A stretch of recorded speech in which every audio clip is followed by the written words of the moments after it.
Bienvenue sur le podcast High Value Entrepreneur. Je suis Roger. Les entrepreneurs, les créateurs de contenu, les artistes dont tu penses qu'ils n'ont pas besoin d'aide sont ceux que j'accompagne. Je suis un peu leur associé externalisé. Ce podcast est produit par le Studio 29. Si tu veux encore plus d'invités complètement dingues, ce qui va nous faire des épisodes encore plus fous les uns que les autres, abonne-toi, commente et like. Bon visionnage et bonne écoute. Bienvenue Alex dans le podcast. Merci Roger. Eh ben écoute, je suis hyper content. On s'est rencontrés il n'y a pas très longtemps. Grâce à l'intermédiaire de notre cher ami, rien que je fais des dédicaces en ce moment pour tous les invités qui viennent, grâce aux gens qui viennent, parce qu'il y a beaucoup de personnes qui nous recommandent des invités complètement dingues, avec des histoires, des expertises dingues. Et là, il y a Alex qui m'a dit, il faut que tu discutes avec un autre Alex, qui est toi, de ton vrai prénom, Alexandre Kiligini. Je leur ai bien dit et je suis assez fier de moi de l'avoir dit correctement. Donc déjà, petite dédicace à Alex Viseo qui nous a mis en relation et il y a eu un match très rapide, humainement, sur plein d'aspects. Ce qui fait qu'on peut discuter ensemble aujourd'hui. Moi, je te connais déjà sur quelques aspects. T'as pas beaucoup fait de podcast. Mais par contre, beaucoup de personnes ont déjà eu affaire à toi de manière indirecte parce que t'as plein d'éléments qui ont rapport avec les médias, la création de contenu qui vont arriver. Mais comme on a pour habitude de ne pas présenter les invités, là, j'ai un peu teasé parce que on t'a jamais vu et il y a des gens qui vont te découvrir et qui sachent à quoi ils vont s'attendre. Aujourd'hui, Alex, la question que je pose à tous les invités, c'est quelle est l'anomalie de ton parcours que tu aurais aimé éviter et qui finalement se révèle être un super atout dans ton parcours à titre pro, à titre perso. Dis-nous tout, Alex. Le premier truc auquel je pense quand tu me poses cette question, c'est mon parcours scolaire, forcément, qui a dû s'interrompre prématurément quand j'étais en prépa HEC. Un mois de prépa HEC, burn-out, j'arrête tout. Donc, plus gros regret de ma vie d'avoir arrêté l'école. Et au final, donc quand j'ai arrêté l'école, c'était 2004-2005. Et à cette époque-là, c'était le début de l'explosion du Web 2.0. Donc forcément, j'avais beaucoup de temps et je me suis formé tout seul au Web 2.0. Et ça m'a donné une avance incroyable par rapport à tout ce qui se fait aujourd'hui parce que j'ai commencé plutôt autour des réseaux sociaux avec à l'époque Skyblog.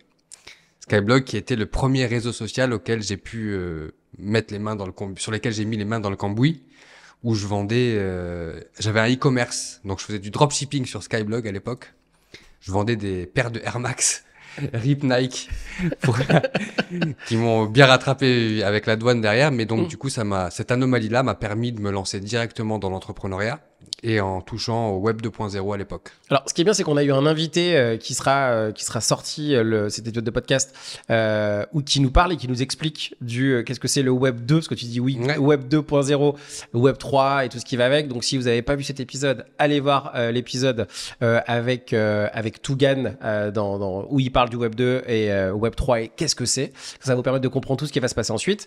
On se retrouve là avec cette anomalie qui est forcément lié et qui t'emmène dans l'entrepreneuriat, mais à l'origine, alors entrepreneuriat et HEC en plus, donc on est vraiment dans le monde entrepreneurial, autant au niveau des études que dans l'aspect information, donc t'étais presque destiné à y aller au vu de ton anomalie, mais est-ce qu'au départ, d'où tu viens, c'est ça qui te prédestinait à aller là-dedans ou pas ? Pas du tout. Moi, j'étais vraiment destiné... Enfin, en tout cas, ma volonté, c'était de faire une fac de philo. Rien à voir. Tu habites où à la base ? Je suis cannois, donc je suis né à Cannes.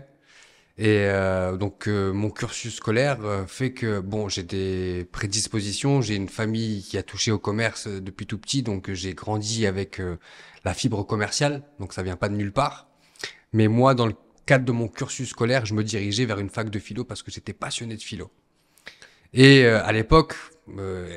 Alors quand tu dis passionné, je te coupe, mais ouais. Passionné, c'est-à-dire déjà tout petit ou du monde des idées, les idées. Il y a un film, il y a un élément de la pop culture qui vient me mettre la philo dans la tête, c'est Matrix qui sort en 99, qui m'a mis un pied dans la philo, en tout cas dans l'expression philosophique, dans la réflexion, du non-binaire, des choses qu'on ne voit pas forcément, de la métaphysique un petit peu.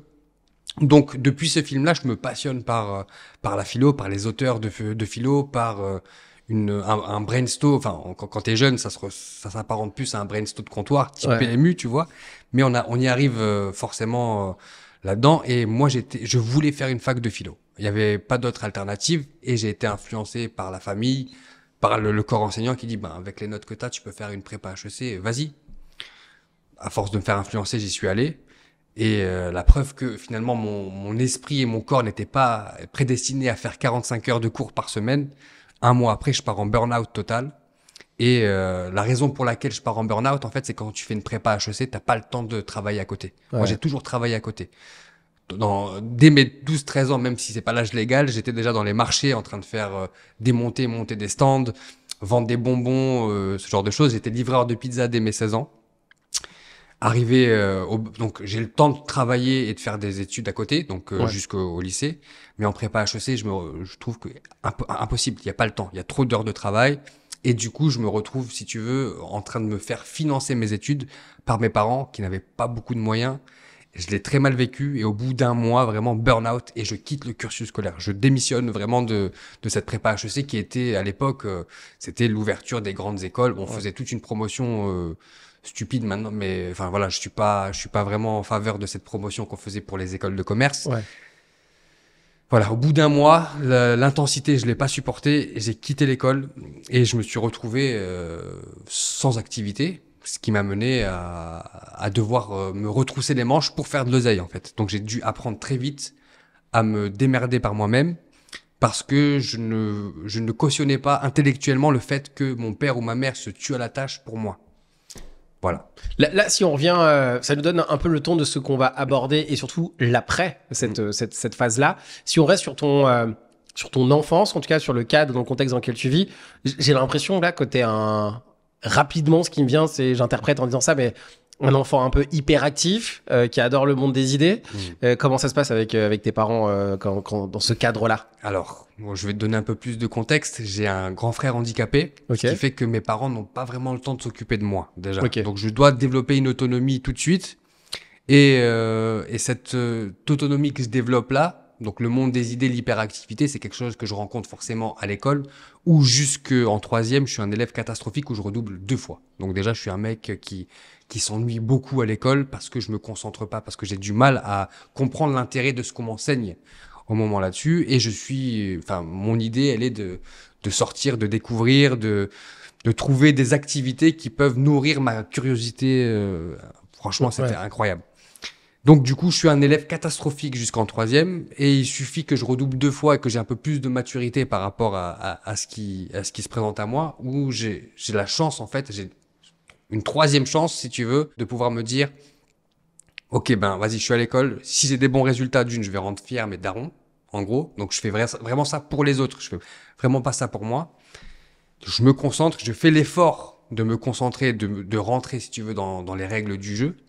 Ce qui fait que en me concentrant et en acceptant, si tu veux, le défi qu'on m'offrait sur le système scolaire, j'ai réussi à avoir des notes incroyables et je suis devenu du jour au lendemain un élève très moyen, entre 9 et 10 de moyenne, qui passait vraiment à un mec qui a eu son bac avec mention très bien, parce que j'ai vraiment voulu me concentrer. Et une fois que tu es concentré et que tu te passionnes pour le sujet, bah, tu vois que ta concentration, elle suit en fait.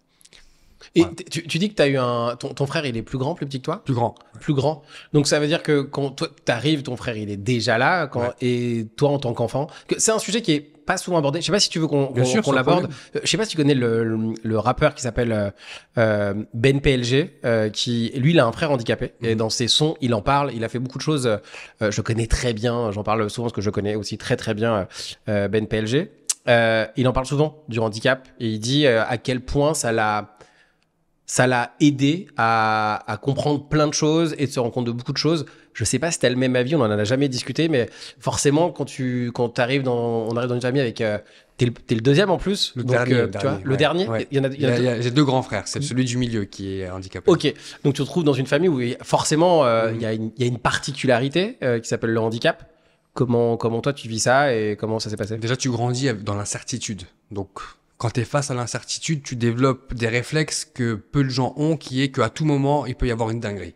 Il peut y avoir une dinguerie, il peut y avoir une urgence, il peut y avoir une crise, il peut y avoir les parents qui se foutent sur la gueule parce qu'ils n'arrivent pas à gérer le délire. Ouais. Donc déjà, tu grandis dans l'incertitude. Et grandir dans l'incertitude, c'est quelque chose que je souhaite pas à personne, mais ça te permet, si tu veux, d'être en constante adaptation. Une hypervigilance. Hypervigilance. À tout moment, ça peut... Voilà, donc à tout moment...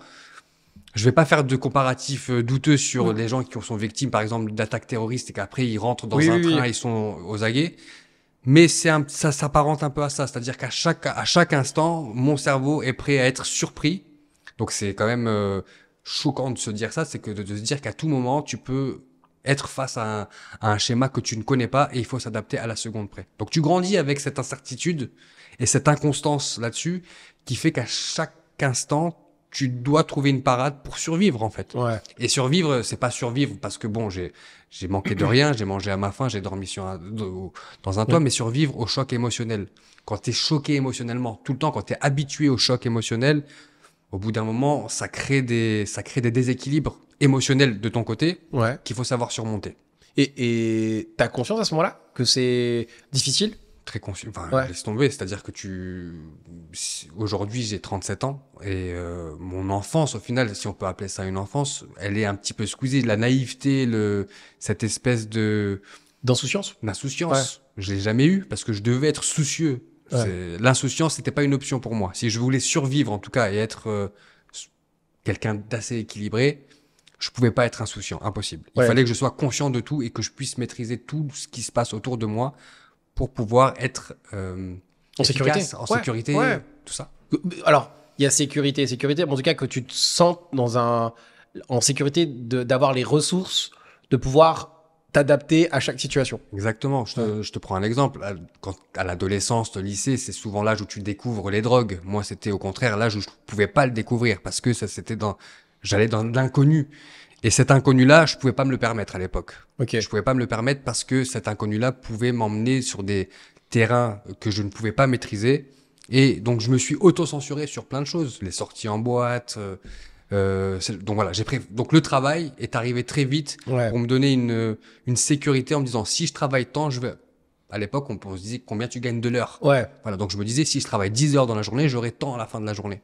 Donc je pensais comme ça. Tu avais déjà cette vision de l'argent? Tu avais compris que l'argent c'était... Mes parents n'avaient pas de quoi me donner et en plus, moi je suis né sur la Côte d'Azur. La Côte d'Azur, pour un enfant je suis pas défavorisé, je veux faire attention à ce que je dis, mais en gros, moi quand j'étais au collège, je portais une paire d'Atemi quand 80% des élèves avaient déjà une paire d'Air Max.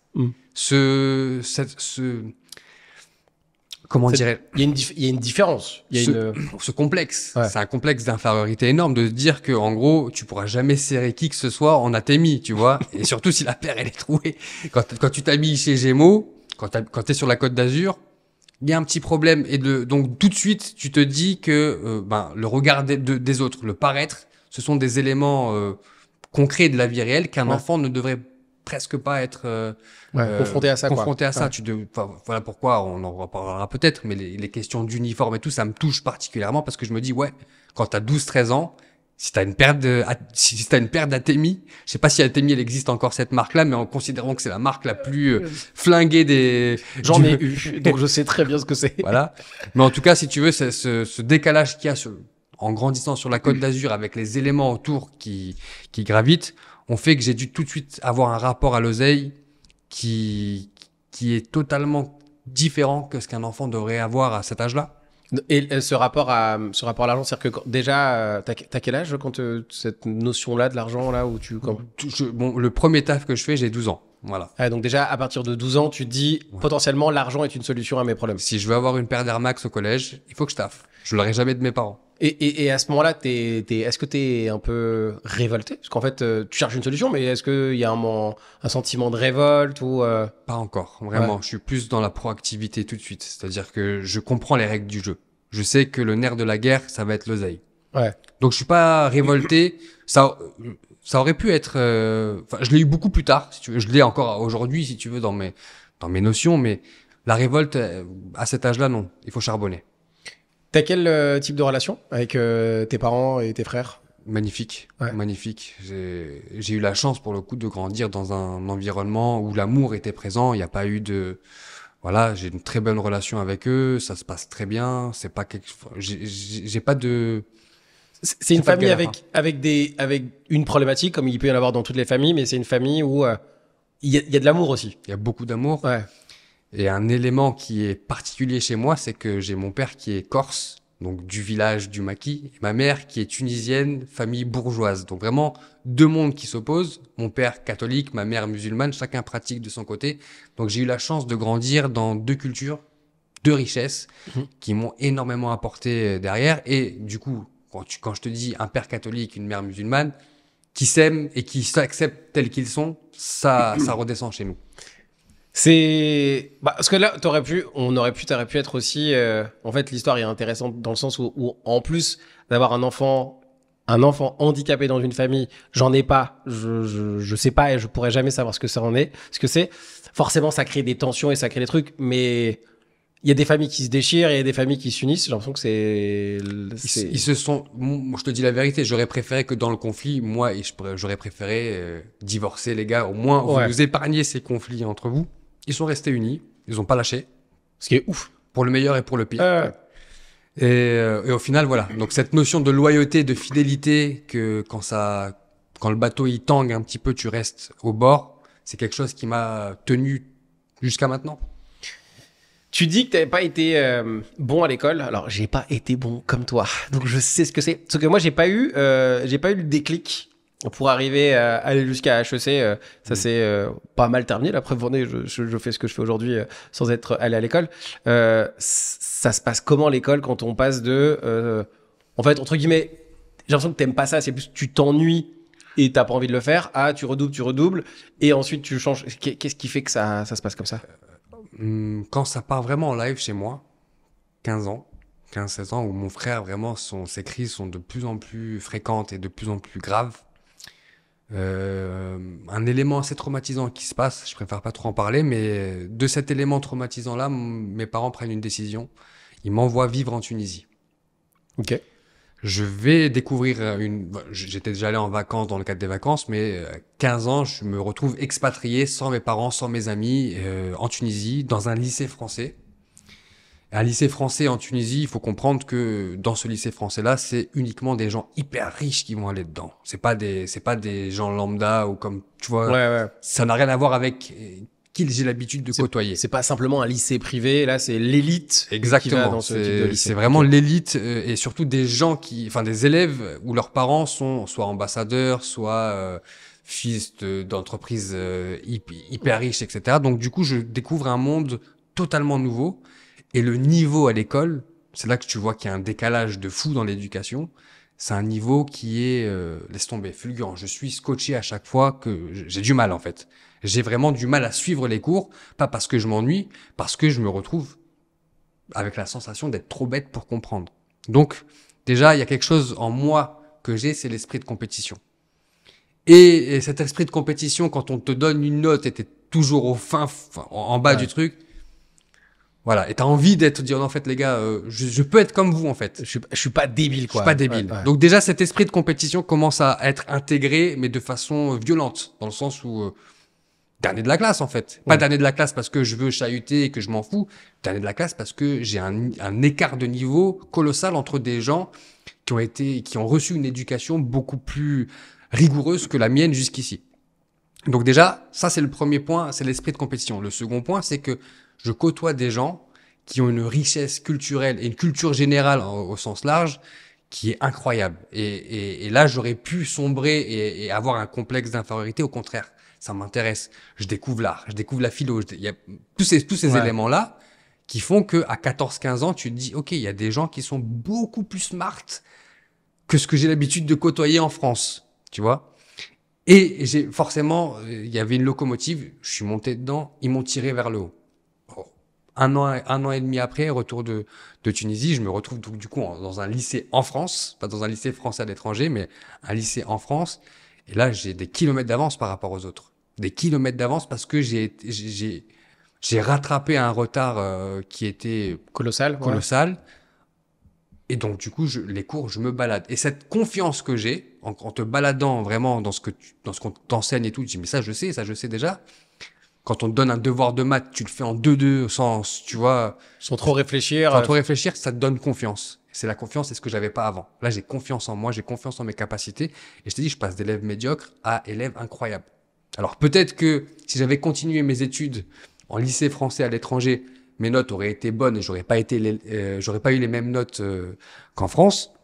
Mais en tout cas, si tu veux, ce rapport, ce contact que j'ai eu avec une autre culture, avec un autre univers, m'a fait énormément de bien. T'es un peu comme dans Dragon Ball Z, t'es dans la salle, la salle du temps, là. En tout cas, c'est la sensation que ça donne. En 24 heures, ça dure 1 an dans la salle du temps, c'est ça? Ben là, je peux t'assurer que laisse tomber, j'ai rattrapé un retard de fou. En maths, j'étais en économie sociale, donc en ES, donc tu vois quand même, c'est pas aussi poussé que S, si tu veux, mais laisse tomber, le niveau était, je faisais les trucs que j'avais appris 2 ans avant, je les faisais en première, tu vois. Ouais. Donc rien que ça, déjà, c'était un avantage concurrentiel, si on peut parler comme ça, de fou par rapport aux autres élèves qui étaient dans ma classe. Qu'est-ce qui se passe quand tu reviens alors?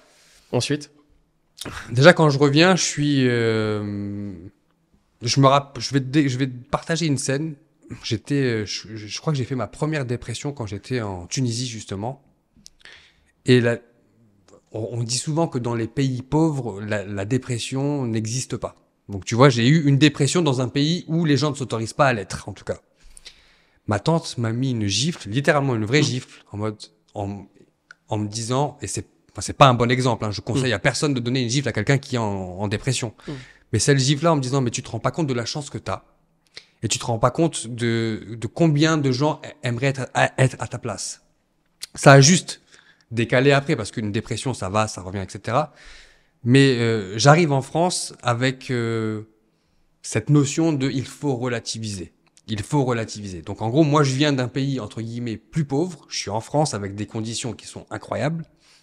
Et donc du coup, je me sens, je t'ai dit, c'est comme si, comme tu disais, on va reprendre l'analogie de DBZ, c'est comme si pendant 2 ans ou 3 ans, je m'étais entraîné avec des poids par-dessus, tout partout moi, et j'arrive en France, j'enlève ces poids-là. Donc je suis libéré d'un poids de fou, je me sens léger, je suis en confiance, et je peux aborder le quotidien avec beaucoup plus de tranquillité et avec une notion de dire, bah en fait, arrête de te plaindre, il y a pire ailleurs, avec les outils que tu as entre les mains, tu peux faire des choses incroyables. Donc voilà mon état d'esprit quand j'arrive en France. Et qu'est-ce qui se passe là après, une fois que là ça y est, t'as validé que t'avais les ressources. Tu te dis que tu vas faire des grandes choses ou tu te dis allez voilà, comme je t'ai dit, je suis conditionné un petit peu par ma mère entre guillemets qui je me rappelle m'avait placardé un truc sur la porte de ma chambre, Alexandre Kilguini PDG. Tu vois le délire? Ça y est, trop c'est génial. Elle m'a placardé ça en mode un jour t'auras ça. Et j'ai construit en fait au jeune adulte mon idée en disant que je serais PDG parce que un petit peu conditionné et parce que à côté de ça, tu vois, il y a cet esprit de compétition, il y a cet esprit de truc en disant ben si t'es PDG, t'as réussi. Et à l'époque, je suis dans cette logique-là. Il faut réussir. J'ai pas de talent d'acteur, je suis pas chanteur, etc. La seule voie qui peut me permettre de m'élever socialement et de faire un peu mieux que la génération d'avant, c'est de dire, je serai PDG. Ça veut rien dire, hein. Tu peux être PDG. Et d'ailleurs, aujourd'hui, sur LinkedIn, tout le monde est CEO. Même s'ils ont une seule boîte, ce qui se dit pas. Tu vois, t'es CEO à partir de 50 salariés, je crois, ou un truc dans le délire. Mais en tout cas, je construis je suis jeune adulte et je construis mon imaginaire en disant, je vais être ça. Je finirai par le devenir avec des chemins différents. Mais là, ça veut dire que là, on revient à ce truc de te prédestiner à y aller. Ce facteur de ton histoire, la salle du temps en Tunisie, qui est une expérience incroyable, en tout cas, qui te donne énormément de confiance. Tu reviens et là, tu dis que tu vas devenir... Je veux être comme les élèves avec qui j'étais. Mais en France, cette fois-ci. En France. Je veux ça. Je veux être comme leurs parents. Je veux avoir la liberté de dire que mes enfants aussi pourront bénéficier d'une école qui coûte hyper cher, que moi, j'ai pas payé parce que par piston à droite à gauche. Mais le lycée, ça passe. Voilà. 15 000 balles l'année, jamais de la vie, mes parents n'auraient pu la payer. Même pas un mois, tu vois. Donc, au moins, c'est réglé, tu vois. Donc, cette école-là, quand je rentre en France, je me dis, je réalise, parce que je l'ai pas payé cette école-là, que si j'avais voulu être dans cette école, ou si mes enfants pouvaient aller dans cette école-là, il fallait banquer 15 000 euros l'année. Et j'aurais jamais eu les moyens de pouvoir payer cette école-là à mes enfants plus tard, si j'étais tu vois. Donc là, tu te dis feu à volonté. Là, le but, il faut que je devienne CEO, faut que je devienne PDG. Devienne un killer. Tu sais déjà dans quelle thématique tu vas aller à ce moment-là ou pas du tout? Pas vraiment, c'est très abstrait encore. Mais c'est en paradoxe total avec ce que j'aime faire vraiment. Tu vois, donc je te dis, le délire CEO, business, etc. Pour moi, c'est une logique alimentaire. Ma vraie passion, elle est ailleurs. mais je dis que c'est ce chemin-là qui va pouvoir me permettre derrière de faire toutes les passions du monde que je veux. Donc je me conditionne à avoir ce chemin-là et pas un autre. Le monde des idées, de la philo, ça reste encore très ancré ou c'est toujours. À ce moment-là, c'est-à-dire que c'est quand même un truc sur lequel tu passes du temps et toujours. Je te dis, je pourrais. Pour moi, on parlait de DBZ, mais la lecture de DBZ, c'est une lecture philosophique incroyable que Akira nous a transmise. Ouais. Akira Toriyama nous a transmis des trucs de ouf. Philosophiquement parlant, outre les combats, outre les scènes absurdes de Goku où il se tape avec Tortue Géniale, il y a de la philosophie et j'arrive en fait à la décrypter et à la déceler de partout où je la conçois. Faut que je te présente Richie qu'on a eu dans le podcast. Vous allez vous mettre tous les deux. Je pense c'est pas improbable que tu passes dans son podcast vu comment t'en parles. Donc ça reste quand même un sujet qui t'intéresse et sur lequel même si tu veux devenir PDG, CEO, il se passe quoi entre le moment où t'es là et jusqu'à HEC? Genre c'est quoi? Pour le coup, là, début d'Internet, je me forme de partout où je peux, si tu veux. Donc, on n'a pas encore accès à tous ces podcasts et à tous ces gens-là qui créent du contenu, mais on a accès, si tu veux, à des premiers ouvrages, en tout cas qui existaient déjà, comme Napoléon Hill, Réfléchissez et devenez riche. Je peux t'en sortir quelques autres exemples. Dale Carnegie, Comment se faire Exactement. des amis. Influence et manipulation, Cialdini. Les 48 lois du pouvoir. 48 ouais. Bref. Donc, j'ai accès à ces contenus-là. Napoléon Hill, pour moi, j'ai une scène qui me vient à l'esprit. C'est cet enfant qui est face à Carnegie, je crois, qui est assez pauvre. Et qui est tellement déterminé à l'idée d'avoir ce qu'elle veut du patron de ses parents, qui réussit à l'avoir. Donc, là, on part sur des concepts bateaux, comme si tu veux, tu peux, etc., etc. Mais quand tu découvres ce livre-là très jeune, ça te donne une force de fou. Il y a pas de podcast, il y a pas de vidéo YouTube, il y a les livres à l'époque. Donc, on est face à des livres, face à des ouvrages. Et tu te dis, en parlant à quelques initiés, tu dis, mais moi aussi, lui aussi l'a lu. Donc, en gros, tu peux échanger de ces thématiques-là, qui aujourd'hui seraient des livres qui seraient un petit peu clashés parce que avec des concepts très généraux et autres. Mais quand il y a accès la première fois, je te mets au défi de trouver une personne à qui Réfléchissez et devenir riche n'a pas mis une claque. Moi, c'est pas celui qui m'a mis le plus une claque. C'est celui avec Discussion avec le diable. Ok. Je l'ai lu la première fois. J'ai dit, mais ce livre-là, je le relirai. Parce qu'en fait, il explique, il a une discussion à un moment. Ce bouquin, il a été interdit pendant des années. Il l'a pas publié parce je crois qu'ils l'ont publié qu'une seule fois quand il était mort, pour pas avoir de problème, parce que c'était très religieux, ça vient des États-Unis. Et quand le bouquin, il a une discussion avec le diable, qui est ce qu'elle est, entre guillemets, mais qui lui dit, voici pourquoi, entre guillemets, tu ne réussiras pas. Et qui lui explique à la fin de pourquoi il va réussir. Ce livre, je sais pas si tu l'as lu. Est-ce que ça s'apparente un peu à Père riche, Père pauvre dans ce délire? Alors alors je dirais pas plus philosophique, mais quasiment parce qu'en fait là c'est une discussion de lui qui a l'impression de discuter avec le diable et que le diable lui dit écoute je vais t'expliquer pourquoi entre guillemets pourquoi je gagne toujours à la fin, tu vois. Et il a cette discussion avec lui. Alors c'est très bien amené, mais ce livre là en termes de là tu parlais de philosophie, c'est ça que je rebondis dessus. Je pense que quand tu vas le lire, et on en discutera après, plus tard, tu vas adorer. Mais c'est dans le même délire, en tout cas. Mais le premier livre vraiment philosophique, en tout cas, moi, sur lequel je tombe, c'est La République de Platon. Ok, je l'ai pas lu. Dans La République de Platon, en fait, t'as l'allégorie de la caverne. Et l'allégorie de la caverne, pour moi, ça me fait un ping-pong de ouf avec Matrix. Et en fait, je comprends Matrix avec l'allégorie de la caverne. Ok. Et l'allégorie de la caverne, en gros, t'es confronté à des ombres. Ouais. Des formes qui bougent, t'es pas sûr de ça, et l'idée c'est de te dire que quand tu essayes de sortir de cette caverne-là, au tout début tu te fais éblouir parce que la lumière est tellement forte que donc tu prends une claque, tu re-rentres, et petit à petit tu décides de sortir et tu vois la réalité, et c'est Matrix en fait. Ouais. Est-ce que tu veux cette pilule bleue ou cette pilule rouge? Est-ce que tu veux, tu vois? Donc en gros, le premier ouvrage philosophique auquel j'ai accès, c'est La République de Platon. Et je comprends, enfin, c'est une chance incroyable, si tu veux, de pouvoir faire des analogies avec le film que j'ai regardé 150 fois. Donc, je vois des éléments clés tirés de cet ouvrage-là. Donc, du coup, je me dis, ah ouais, d'accord. Donc, toute la pop culture auquel on a accès aujourd'hui est issue Socrate, Platon, Nietzsche. Voilà, je peux te citer des tripotées d'ouvrages en fait qui influencent la pop culture aujourd'hui. Et pour moi, on le verra après, la philosophie aujourd'hui, c'est quelque chose qui m'accompagne au quotidien pour forcément être prof de philo, quoi.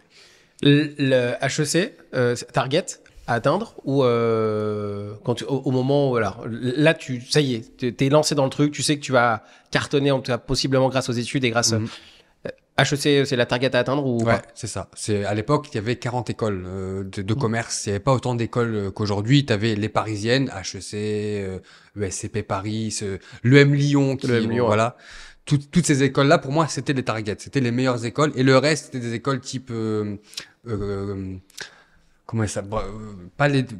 Les DEC, non? Non, les... Oui, mais je vois, c'est des... Qui sont un petit peu...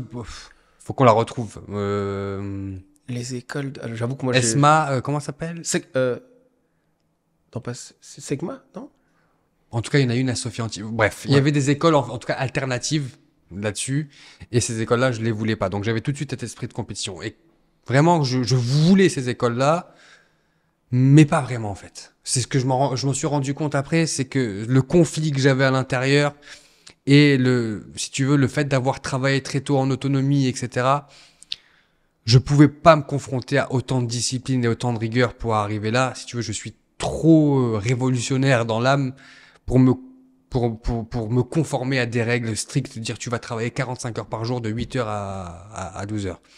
Ça a développé chez moi, en fait, et je remarque que c'est quelque chose qui m'a suivi toute ma vie.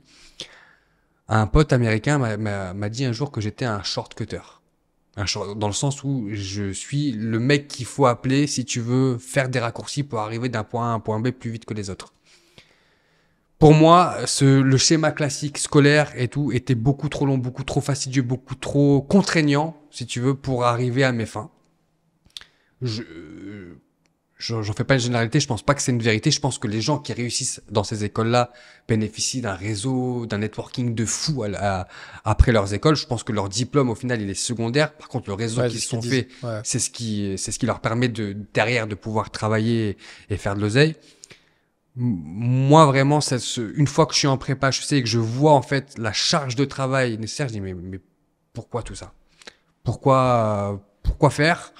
Et surtout, comment, en fait, moi, quelqu'un qui n'ait pas les moyens de payer ces études-là, je peux, en gros, comment je peux tenir cette charge-là? Comment je peux uniquement me contenter de l'école sans travailler à côté? À l'époque, le Crous me donnait, je crois, 200 balles par mois. Ouais, c'est short. Tu pouvais pas vivre, même à l'époque, voilà, tu pouvais pas vivre avec 200 balles par mois et je pouvais pas bosser, en fait. J'étais exténué à la fin d'une journée de cours. Donc voilà. Et donc là, si tu veux, il y a les premiers conflits qui arrivent chez moi. Donc en gros, tu vas arrêter l'école, tu vas abandonner, t'es un loser, tu vas pas faire plaisir à ta mère, tu vas pas faire plaisir. En gros, tout le schéma que je m'étais fait autour de la réussite, il tombe, il s'écroule. Burnout. Donc je pars vraiment dans une Tu sais que c'est un burn-out quand ça arrive? Je sais pas que c'est un burn-out. En tout cas, je sais que je suis très triste et que j'ai une estime de moi au plus bas. Et cette estime de moi au plus bas, elle fait que tu le remarques, tu peux pas avancer si tu t'aimes pas quand tu te regardes dans la glace, en fait. Si tu as une image de toi qui est désastreuse, tu peux rien faire. Et cet abandon que je fais, cette démission que je fais là, elle me laisse dans les choux.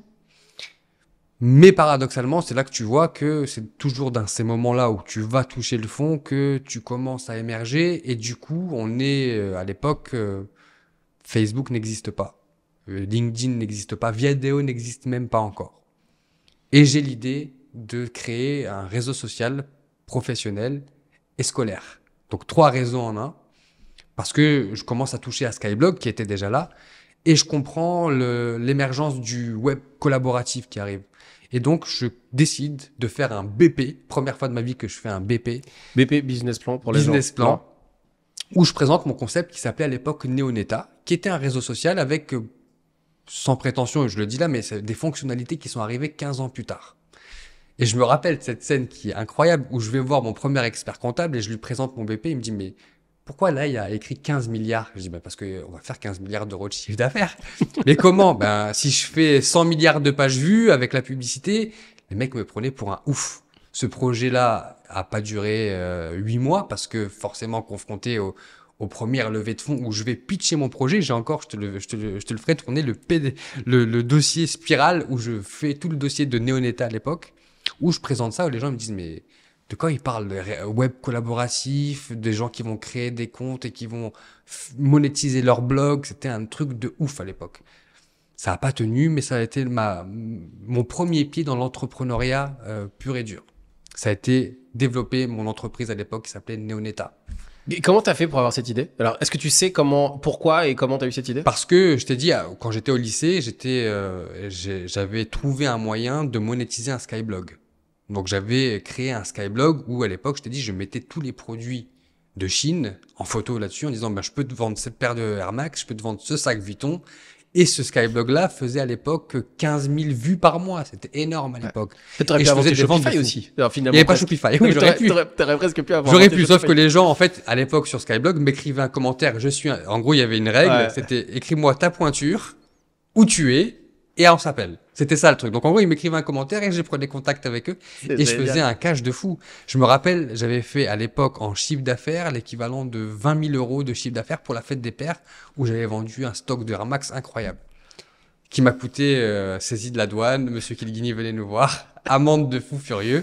Voilà, donc j'avais déjà eu un pied sur le web 2 à l'époque. Alors malin, tu vois les tendances, un peu pirate mais pas mal intentionné. Non. Jamais. Je suis jamais tombé dans des trucs. Parce que là, moi, je te connais un peu, donc je sais que t'es pas mal intentionné. C'est juste que t'as vu une faille, tu l'as exploité. C'est un peu comme Asher qui, pareil, il a vu une faille dans le truc des paris, je crois, c'est ça, dans l'histoire. Paris en ligne. Ouais. Et qu'il a vu, bon, et il s'est pas dit, je vais les avoir. Il s'est dit, j'ai vu une faille, je vais exploiter la faille. J'ai l'impression que c'est un peu, presque un peu cet esprit-là. Pour moi, c'était pas volonté de nuire en plus. Pas du tout. À l'époque, sur eBay, je vendais et sur Skyblog et sur eBay. Donc, j'avais des évaluations, j'avais tout ce truc-là. J'étais un vendeur, si t'avais des évaluations catastrophiques sur eBay, tu vendais plus. Donc, le produit était vendu en temps et en heure. Les gens étaient contents du produit. Ils le recevaient. Donc, c'était pas du dropshipping chelou. Et voilà. Donc, Donc, j'ai pu comprendre, en fait, que Internet était le raccourci le plus simple pour faire de l'oseille et faire beaucoup d'oseille très vite. Donc, Neta, c'est ça? Neoneta. Ça se termine. Qu'est-ce qui se passe ensuite? Pour le coup, il y a une grande traversée du désert. Une grande traversée du désert où je me dis, je suis pas fait pour le web, je suis pas fait pour les écoles. Est-ce que je reprends l'école? J'essaye de reprendre l'école dans une fac de psycho, ça marche pas. Je repars, etc. Et donc là, du coup, pour le coup, je me mets en mode vraiment, vraiment pirate. Juste avant d'être en mode pirate, je suis encore dans une phase d'échec total. Donc là, je suis confronté au deuxième ou au troisième échec de ma vie. Au deuxième et au troisième échec de ma vie, les études, Neoneta. Et le troisième échec, c'est de se retrouver sans rien. Donc là, j'ai la vingtaine. Et c'est là que ça commence. Où je me dis, ok, on va devoir se retrousser les manches et repartir à l'attaque. Et je repars à l'attaque avec une prédiction. Et je me dis, en gros, ces gens qui sont sur Facebook aujourd'hui, sur Facebook à l'époque, ils ont rien pour les fédérer. Le seul outil technologique qu'ils ont pour fédérer un truc à l'époque, sur Facebook, je sais pas si tu te rappelles, t'aimais, on appelle ça des likes, donc tu posais un like sur « j'aime le Nutella ». Tu posais un like sur « j'aime voyager ». Tu posais un like sur tout ça. Et donc moi, du coup, je suis dans une logique, ok, très bien, les gens like ça, je fais en gros comme du squattage de nom de domaine. Tu vois, à l'époque, tu pouvais squatter le nom de domaine X, etc. Le premier arrivé, premier servi. Et donc, moi, je fais une liste d'une centaine de pages, comme ça, sur des noms génériques. J'aime voyager. J'aime le Nutella. J'aime les crêpes. Tous les j'aime comme ça. Donc, forcément, qui n'aime pas la crêpe au Nutella? Ce qui fait que tu arrives avec une page qui se retrouve avec 4 millions de likes à l'époque. J'aime le Nutella. Parce que j'anticipe le truc. Je sais, si tu veux, c'est pas quelque chose de tangible. Les gens vont me prendre pour un mytho là-dessus, mais je me dis ça peut pas rester sur des likes là-dessus. C'est obligé qu'un jour ou l'autre, on va pouvoir créer du contenu dessus. Parce qu'à l'époque, t'es juste administrateur d'un truc qui dit j'aime le Nutella. Administrateur de ça. Bingo. 2008, 2009. Toutes ces pages-là. Aujourd'hui, tu peux créer du contenu en tant que j'aime le Nutella. Avant ça, il y a des pages comme J'aime le Nutella, et là, je me retrouve avec des pages en ma possession comme Retour vers le futur ou Rasta Rocket. Donc des pages de films, en fait. Ouais. Ces pages de films-là, donc une fois qu'on peut créer du contenu, j'aurais pu faire le teubé et mettre des spams et faire... Donc j'ai la présence d'esprit de me dire, OK, cette fonctionnalité de créer du contenu sur ces pages-là, elle va devenir hyper importante. Et donc du coup, sans réfléchir, sans expérience, je me dis, OK, il va falloir créer du contenu sur ces pages-là. Et du contenu pour lesquels les gens ont aimé la page. Si tu as aimé la page crêpe Nutella et que je te mets un gâteau à la fraise, il va y avoir un problème. Ouais. Donc je comprends qu'il va falloir créer du bon contenu sur ces trucs-là. Des cartons d'audience de ouf en créant du contenu sur J'aime le Nutella, mais aussi sur Voyager loin, mais aussi sur Retour vers le futur ou Rasta Rocket. Donc Retour vers le futur, qu'est-ce que je fais? Je prends des images de Doc et Marty et je mets des citations de films. Rasta Rocket, c'est pareil. Ou Voyager loin, je mets des photos qui ne m'appartiennent pas. Donc on est à la limite là-dessus. Jusqu'à ce que je me fasse à avoir plus tard en disant le photographe dit mec, je me suis tué pour faire cette photo et j'ai compris. Je comprenais pas encore les logiques de copyright à l'époque. Ouais. Je prenais du contenu et je le postais et j'avais des dizaines de milliers de likes. Mais juste le fait d'avoir anticipé que cette fonctionnalité, j'aime la page, allait devenir autre chose qu'une simple encart où tu likes le truc, elle m'a permis d'arriver en 2010 avec un empire médiatique. Parce que tous ces gens qui se sont abonnés aujourd'hui ont, en gros, j'ai accès à des millions et des millions de personnes sur différentes thématiques. C'est-à-dire que là, il y a combien de personnes qui te suivent à ce moment-là? Une dizaine de millions. Dizaines de millions de personnes? Dizaines de millions. Après, c'est pas des, ça peut être 4 millions de personnes qui suivent les pages en même temps, mais en additionnant et en cumulant, c'est une dizaine de millions. Donc, 10 millions. Ouais. Sur sur un flair. À l'instinct. Mais surtout, la plus grande fierté pour moi là-dessus, elle a été de comprendre day one ce qu'il fallait faire sur ces communautés. À l'époque, il n'y a pas de community manager. Il n'y a pas, ces métiers-là n'existent pas. Ils arrivent un peu plus tard après parce que les marques se rendent compte qu'elles ont un intérêt d'avoir une audience sur ces réseaux. On est en quelle année là? On est en 2008-2009. Ah ouais. Tu vois, on est dans ces Et eaux-là. 10 millions de 2009. Alors, quand aujourd'hui, 10 millions de 2024, entre guillemets, je dis pas que c'est plus faisable, mais c'est que pour le coup, c'est vraiment 10 millions de gens qui sont là C'est ça. tout le temps. Voilà. Mais si tu veux, c'est vraiment ce hack-là, c'est pas un hack technologique, etc. C'est du flair. Ouais. Et surtout de se dire, OK, qu'est-ce qu'on en fait maintenant pour que ces 10 millions-là soient encore là dans 10 ans?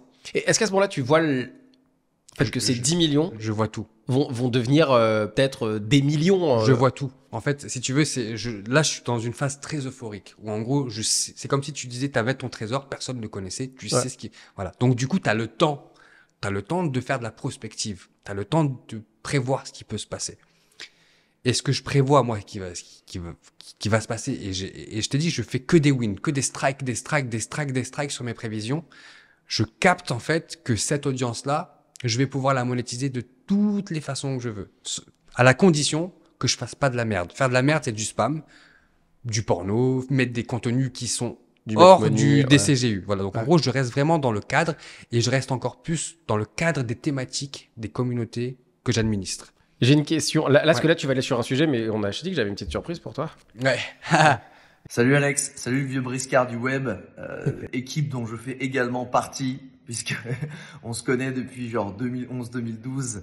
Et déjà, je voulais te dire que je t'admire beaucoup, vraiment dans ce que tu fais, dans ce que tu partages, dans les valeurs. T'as toujours choisi le côté de la lumière, j'ai envie de dire, dans les contenus, alors que t'es dans du contenu. Justement, toi, t'as un média et t'es là pour faire des vues et t'es jamais tombé dans le putaclic, dans le racoleur. Et ça, je trouve que c'est admirable parce que c'est facile de le faire. Et t'as jamais choisi ce chemin-là. Donc pour ça, je te respecte beaucoup et je trouve que t'es un gars génial. Et j'avais une question pour toi.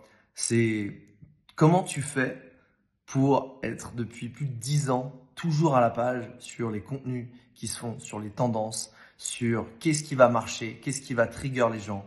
T'as un média et t'as toujours eu des médias et t'as toujours compris ce qui, à un instant T, marchait, quelles étaient les tendances. Et je me disais, c'est quoi ton process, c'est quoi ta façon de faire, d'absorber, d'analyser.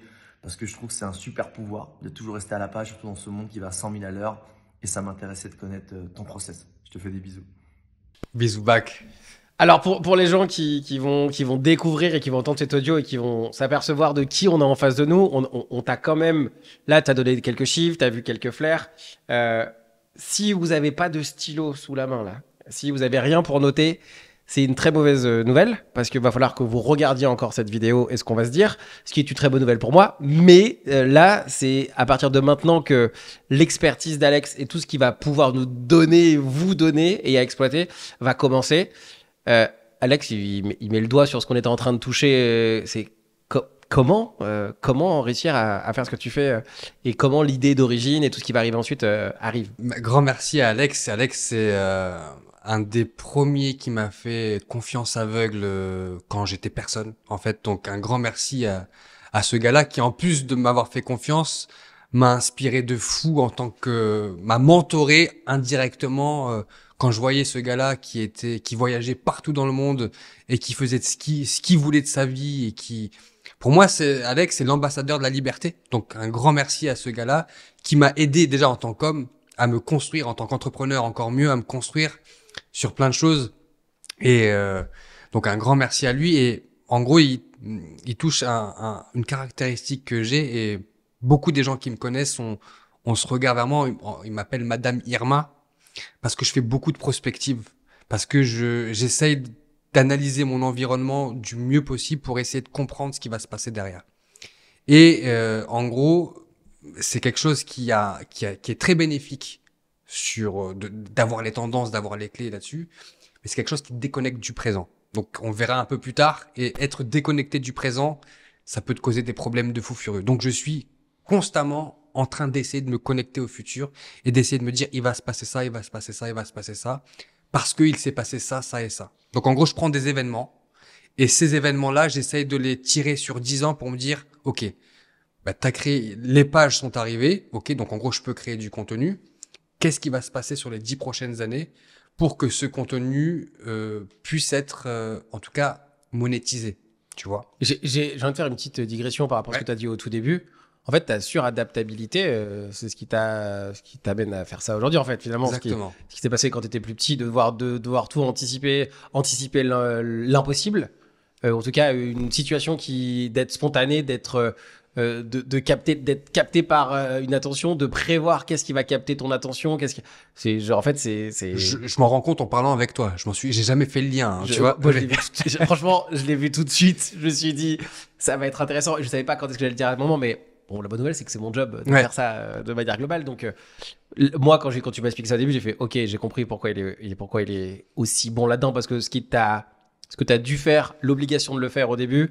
Aujourd'hui, c'est devenu un schéma de pensée qui a ses côtés positifs mais négatifs sur plein d'aspects. Mais aujourd'hui, t'as une sorte de super pouvoir, en fait. Ouais, on peut appeler ça comme ça. J'aurais aimé ne pas l'avoir d'une certaine façon. Ouais. Tu vois, j'aurais aimé ne pas l'avoir parce que mais en parlant avec toi, ça me fait quelque chose parce que je comprends les mécanismes sur lesquels je me suis jamais questionné, mais s'adapter et anticiper, c'est ce que j'ai fait depuis tout petit. Je te donne un exemple. En me levant le matin, juste en regardant l'œil de mon frère, ouais. je pouvais te décrire l'issue de la journée. Parce que cette espèce de ok, qu'est-ce qui va se passer? Il faut que je me prépare. Ouais. Il peut y avoir une dinguerie.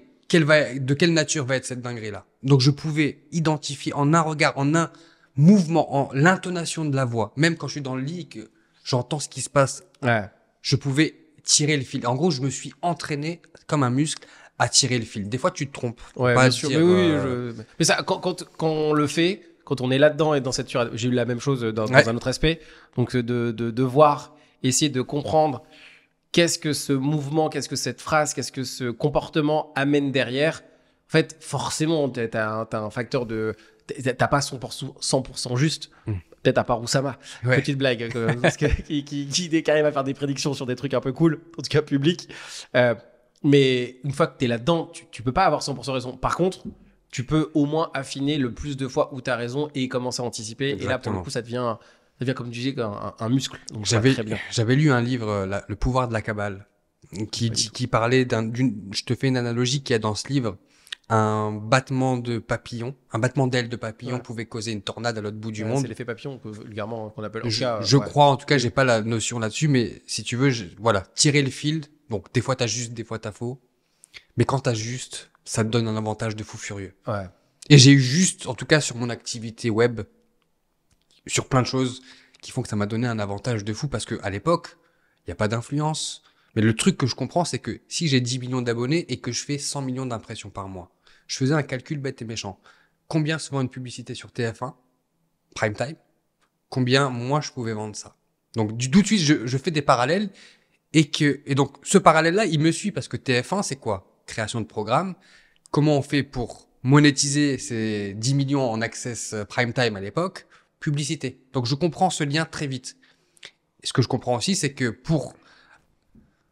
et ça, on en parlera, c'est que les algorithmes à l'époque sont pas aussi, il y a pas élaborés qu'aujourd'hui. Il y a une autoroute, elle est vide. Il y a très peu de créateurs de contenu. Donc à chaque fois que tu crées un contenu qui soit bon ou mauvais, il fait des stats. Petit à petit, en gros le retard se comble avec les autres, donc on se retrouve avec plein de créateurs de contenu. Donc forcément, la barrière à l'entrée elle est de plus en plus dure. Je comprends que ce qui allait me permettre de garder mon avance, c'est de créer du contenu de plus en plus quali. Donc créer du contenu de qualité à l'époque me permet de fédérer mon audience. C'est là qu'on rentre dans une logique de community management. Le community management ou community leader ou architecte de communauté, peu importe le mot, il te fait comprendre que un grand pouvoir implique de grandes responsabilités, bref, à Spider-Man, parce que l'audience à l'époque que j'administre, si tu veux, elle peut partir du jour au lendemain parce que tu crées un contenu où tu as une ligne éditoriale qui est totalement en désaccord avec ce qu'ils attendent. Donc, si tu veux, je prends en compte dans mes prédictions le fait qu'il va falloir que je crée du contenu hyper qualitatif. À l'époque, je sais pas créer du contenu, donc je fais appel à des gens qui savent le faire, comme ce monsieur, Alex Viseo, et quelques autres qui, eux, savent créer du contenu. Et donc, du coup, vu que je sais pas créer du contenu, qu'est-ce que je fais? Je m'entoure de créateurs de contenu en leur disant, regardez l'audience que j'ai. Moi, je sais pas créer du contenu, vous avez pas l'audience. Passez-moi vos contenus, je publie. Et c'est comme ça que ça a marché. Parce que là, t'es connu, en tout cas, moi, c'est comme ça qu'on m'avait présenté la première fois, avec un des médias qui s'appelle Origine. À quel moment Origine arrive et à quel moment... Parce que là finalement, t'as transformé une bonne idée en quelque chose que tu commences à monétiser. Est-ce qu'on peut parler de chiffres avant qu'on aille sur Origine? Sans problème. T'arrives à générer quoi avec Avec cette activité média, à l'époque, on est sur du 40-50 000 euros par mois. Ok. Juste, pour le coup, avec du trafic. Parce que la première façon de monétiser ce trafic-là, elle se fait via des liens. Donc des liens, donc qu'est-ce que je fais? Je crée mes premiers médias digitaux, donc des sites internet, où à l'époque, je fais plus d'audience que Le Monde, le HuffPost, etc. Parce que je crée du contenu thématique à chacune de mes pages, en fait. Crêpe Nutella, je fais un média dessert. Voyager loin, je fais un média voyage. On arrive au numéro 1 sur Google sur le mot-clé voyager. Sport, football, Coupe du Monde 2014, première communauté football qui explose. Donc voilà. Donc en fait, je crée des médias. À l'époque, si tu veux, moi, ma logique, elle est pas encore business. Donc j'ai pas cette logique parce que j'ai peur de rentrer dans le business. J'ai peur de me dire que si je vends quelque chose à ma communauté, en direct, elle peut fuir, en fait, du jour au lendemain. Donc, je fais du média avec du contenu qui peuvent leur intéresser. Et à l'époque, on fait 15-20 millions de pages vues par mois. C'est énorme. Et le 15-20 millions de pages vues par mois, je branche juste des publicités automatiques, type Google Display, etc. Et ça rapporte entre 40 et 60 000 euros par mois. Tous les mois.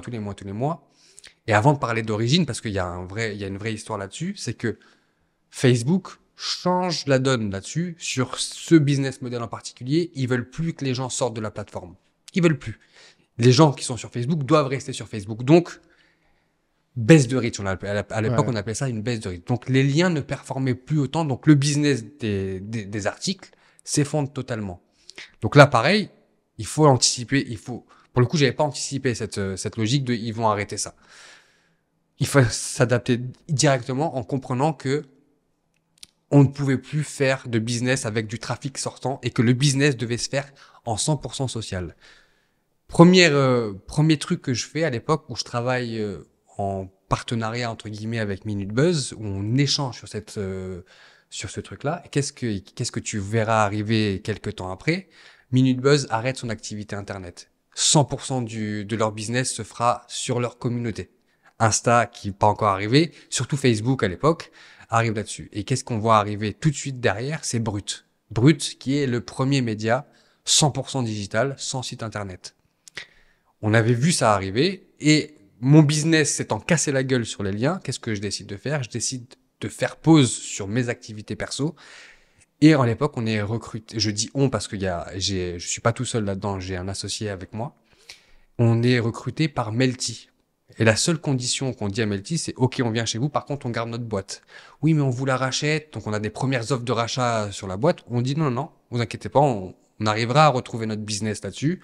Sur les 18-24 prochains mois, on est OK pour vous donner notre expertise en échange d'un très bon salaire. Donc, pendant 24 mois, toute l'expertise en création d'audience. Parce que là, à l'époque, ce qu'on ne dit pas, c'est que j'ai pas encore créé ces audiences-là. J'ai profité d'un hack. Parce que ce hack-là qui m'a donné ces 10 millions d'abonnés. Mais comment je suis passé de 10 millions à 30 millions d'abonnés un peu plus tard? C'est que j'ai compris le mécanisme de la création de communauté. Créer une communauté, c'est très simple. Tu crées du contenu affinitaire, de très bonne qualité. Ça marche en organique. Ça génère des abonnés. Tu les fidélises, tu les fédères autour d'un projet éditorial. Il n'y a rien de compliqué. Donc Melty vient nous chercher pour ça. Donc Melty à l'époque, pour vous donner du contexte, c'est un média type SEO. Donc ça veut dire que c'est un média qui est affilié aux requêtes qu'on fait sur Google. Par exemple, actualité autour de Selena Gomez, tu tombes sur un article de Melty pour les jeunes. Et nous, on arrive parce que eux, ils ont un complexe sur le social, ils font pas de social à l'époque. Et on arrive avec une stratégie en leur disant, OK, très bien, on va vous déployer votre stratégie sociale. Par contre, on veut pas de votre marque Melty. Ah bon? On a mis des millions d'euros sur cette marque-là. Pourquoi? Parce que Melty, c'est pas notre façon de travailler. Nous, on veut créer des communautés autour des thèmes de vos lecteurs. Donc, on a créé des communautés. La vie secrète des super-héros, les meilleures scènes de films, la crème du gaming, le cercle des sérivores. Donc, en gros, si tu vois, toutes les thématiques qui étaient rattachées à Melty, on en a fait des nouvelles marques. Donc, des communautés satellites. En créant du contenu avec les moyens de Melty, très rapidement, à eux, donc pas à nous, on leur a créé en 1 an et demi presque 15 millions d'abonnés supplémentaires qu'ils n'avaient pas. Donc, ils ont rattrapé leur retard sur Combini, Minute Buzz, Brut en 1 an et demi parce qu'on a eu cette stratégie de dire il faut des communautés thématiques. Ces communautés thématiques-là, comme je vous dis, c'est par exemple, on a eu l'occasion d'en parler. Donc, Roger, aujourd'hui, tu parles de différentes thématiques. Qu'est-ce qui t'empêche aujourd'hui d'avoir un média sur chacune des thématiques que tu veux faire? C'est un petit peu le même modèle qu'on a proposé à Melty. Quand on fait la vie secrète des super-héros, c'est une thématique que les jeunes adorent. Donc, on crée un média 100% sur le super-héros. Et pourquoi je te dis que c'est important? Parce que si tu crées un média généraliste, tu vas parler dans la même journée de super-héros, de foot, de gaming, de recettes de cuisine, etc. Donc, dans toutes les thématiques que je t'expose, déjà, tu as une chance sur 10 ou une chance sur 5 sur les meilleures thématiques d'intéresser ton audience. Tandis que si tu verticalises, tu as 100% de chance d'intéresser les gens qui se sont abonnés à ça. Donc, c'est comme ça que je leur expose le sujet. C'est qu'en verticalisant, ils allaient pouvoir toucher 100% ou presque de leur audience organique. C'est jamais 100% de leur audience organique. Mais tu as compris que l'idée, c'est de dire, arrêtez d'être un média. Aujourd'hui, n'importe qui peut aller sur Combini ou sur, Combini. Allez sur, très bon exemple. Combini, page Facebook ou compte Instagram. Dans la même journée, ils parlent de 5, 6, 7 sujets différents sur la pop culture qui vont de la mode au gaming. La probabilité de chance que je suis un fan absolu de gaming et que la mode m'intéresse, elle est très basse quand même, tu vois. Donc, Fashion Week et le dernier Zelda, ça marche pas trop. Donc, en verticalisant, si tu veux, je me donne les meilleures chances de percer de façon organique, sans payer. C'est très différent.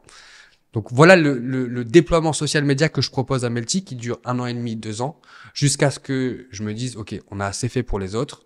Alors juste petite, je te coupe, mais est-ce que cette stratégie, elle fonctionne encore? Bien sûr, elle fonctionne forcément, elle est indispensable aujourd'hui. C'est-à-dire que si les gens ne font pas ça, ils sont... Si, tu peux. Mais comme je t'ai dit dès le début, moi je suis un mec qui fait des raccourcis. Donc ta stratégie sur du média généraliste, elle peut marcher. Brut le fait, Combini le fait. À quel prix? À quel prix, si tu veux, là-dessus. C'est-à-dire que il y a des centaines et des centaines de personnes qui travaillent là-dedans. Moi, je suis 4-5 personnes maximum. Donc, je dois trouver des pirateries et je dois trouver le moyen le plus facile d'arriver à mes fins, à savoir avoir une grosse audience. Donc, je le fais ça à 5 personnes quand d'autres sont sont 100, 150, tu vois. Ça marche de faire à quel prix? En gros, voilà. Encore une fois, c'est demain pour celles et ceux qui veulent avoir une activité média, pensez à centre d'intérêt. Vous voulez aller sur un média sur une certaine thématique, il y a forcément des dizaines de sous-thématiques en dessous avec des thématiques qui sont pas forcément connectées entre elles. Par exemple, prenons l'exemple de la mode, prenons l'exemple de la musique. Je veux avoir un média musique généraliste. La probabilité pour que je touche 100 000 personnes en parlant de musique classique, de rap, de pop, Voilà. Donc, en gros, le rap, on va dire que c'est la thématique aujourd'hui qui va me permettre de faire le plus d'audience organique. Mais si je fais 10 posts par jour, ça veut dire qu'il y a 9 autres posts qui vont pas performer. Et forcément, tu as un score dans ta page. Je visualise l'algorithme comme ça. L'algorithme, il va se dire, OK, ce média-là, il a fait 10 posts. Parmi ces 10 posts, 90% n'ont pas marché. À quoi ça sert que je le recommande demain? Tu vois? Donc, j'essaye vraiment de me mettre à la place.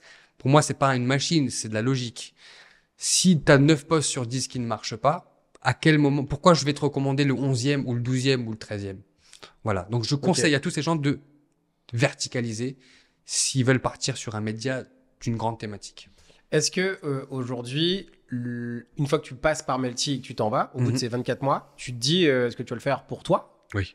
Ouais, on repart. C'est-à-dire que j'ai compris chez Melty, on a fait en 1 an, c'est quelque chose que j'ai jamais réussi à faire à l'époque pour moi parce que j'étais dans le business du trafic, des articles.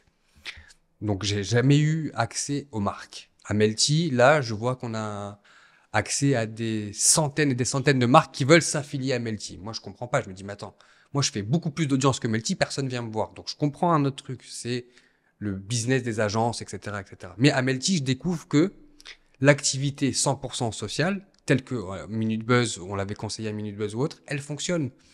Elle fonctionne pourquoi? Parce que quand tu es la vie secrète des super-héros et que à l'époque, c'était la vie secrète des super-héros, c'était juste avant le multiverse et les Avengers, c'est toute cette saga qui est arrivée, tu vois. Je comprends que tous ces acteurs-là, ils ont besoin d'une audience et d'étendre leur audience. Donc, on fait peut-être 200 opérations de brand content. Le brand content, c'est ce que vous voyez aujourd'hui, c'est les collaborations sponsorisées que vous voyez un petit peu aujourd'hui. Ça n'existait pas encore à l'époque.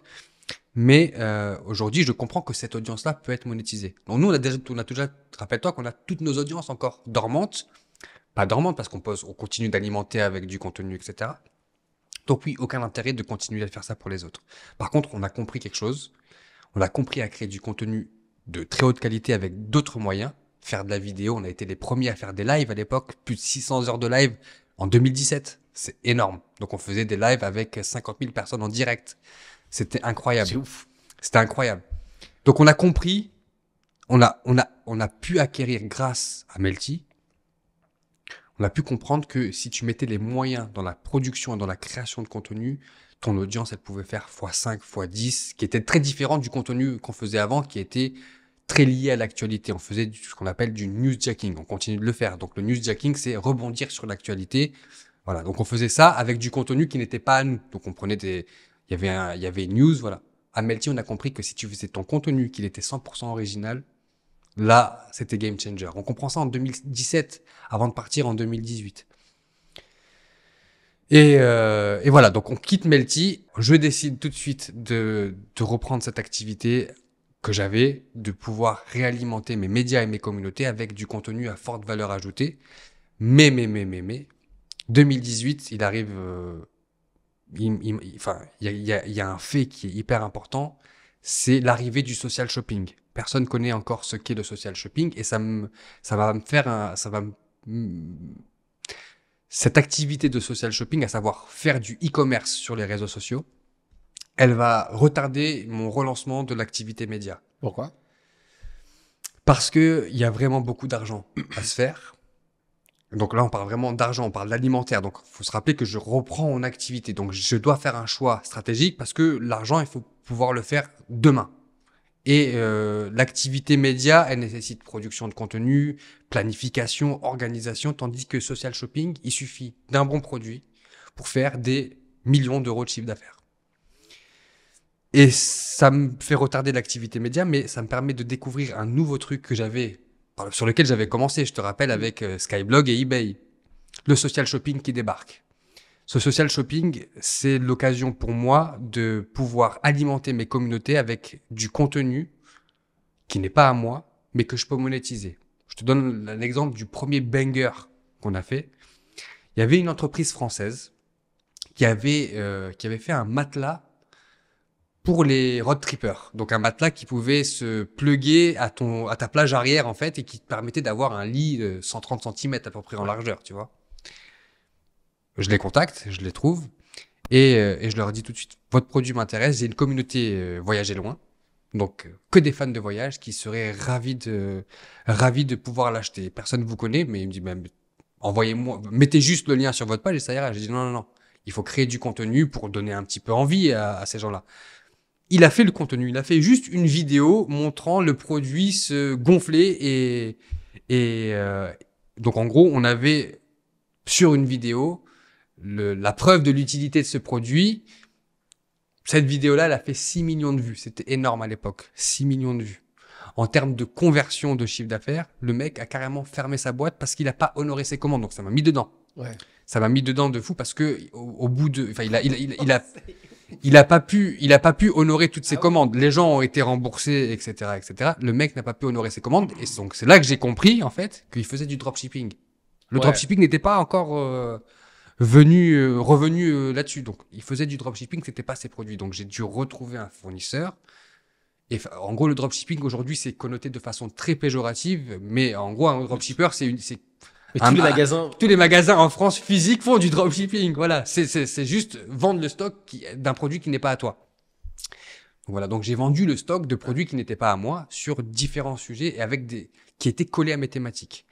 Gaming, voyage, football, cinéma. On a fait un truc, pour le coup, donc le dropshipping, si tu veux, ça représentait 20% de l'activité parce que derrière, j'ai compris que je pouvais plus jamais cramer ma communauté avec des gens qui n'allaient pas honorer leurs commandes. Donc, on a créé nos propres produits. Donc, j'étais devenu producteur de produits du jour au lendemain. Donc, par exemple, pour la communauté cinéma qu'on avait, on a créé des posters avec la promesse, c'était les 100 films à voir dans sa vie. Poster vendu 29,90. Chaque jour, tu grattais et tu avais un logo de film à voir. Donc, on avait logotypé, on avait pris un graphiste pour faire ça. La conception du produit nous a coûté 1500, 2000 balles. Tu vois, pas plus entre le graphisme, etc. On a vendu peut-être 100 000 posters à l'approche, dans l'année là-dessus. Donc, c'était énorme. Je sais pas si tu te rends compte. 100 000 posters, même en termes de stock. Donc, j'ai appris des trucs sur lesquels j'étais pas prédestiné à aller, à savoir gérer un stock, faire du réassort, faire des trucs de fou parce que ça marchait, parce que l'idée du produit, elle est cool. C'est un petit poster et c'est un achat impulsif. Donc, on cherchait à faire uniquement de l'achat impulsif. Je peux te donner un autre exemple qui est très sympa pour le coup. Voilà, pour le coup, on a vendu, je crois, presque 40 000 casquettes de Booba Gump. Donc, une casquette à l'effigie de Booba Gump, le film de Forrest Gump, où vous voyez cette casquette avec une crevette quand il est avec Uncle Dan et qui vend des crevettes. Cette casquette-là, elle a marché en France. Et j'ai compris, tout de suite, je me dis, mais attends, mais si elle a marché en France, il y a combien de gens qui peuvent potentiellement l'aimer, étant donné l'impact de Forrest Gump? Et donc là, arrive une autre expertise que je maîtrise pas, plus mon associé qui la maîtrise, qui est le boost, le sponsor, les outils de sponsor. Donc, on a pris notre offre en France, on l'a juste traduite dans toutes les langues. Et cette casquette-là a été vendue peut-être dans tous les pays du monde, aussi bien en Australie qu'en Allemagne, qu'aux États-Unis, etc. Parce qu'on a compris qu'on pouvait scale ce qui marchait en organique en France. Et donc là, dans la tête, c'est quoi? C'est juste de se dire, OK, en fait, la France est juste un laboratoire. La France, ce qui marche en France a toutes les chances de marcher à l'international. L'activité e-commerce s'arrête. Elle s'arrête parce que différents sujets, notamment liés aux droits de propriété, tu peux pas vendre une casquette Booba Gump d'un film qui n'est pas à toi, et donc forcément tu te fais arrêter là-dessus. J'aurais pu continuer cette activité-là, mais je t'avoue que quand tu prends des tacles comme ça, ben tu te dis bon, ok, vas-y, next. Donc de là on reviendra sur l'activité média, parce que cette activité de scaling et d'internationalisation me donne des idées, moi, en me disant, OK, si on crée un contenu ou un format de contenu qui marche dans un pays et qui marche dans le monde entier, en fait, et je fais un parallèle dans ma tête avec le monde de la musique.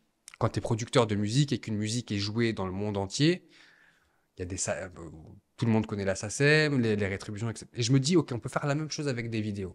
Donc, en gros, pour faire des vidéos qui vont dans le monde entier, il faut avoir un sujet qui touche le monde entier.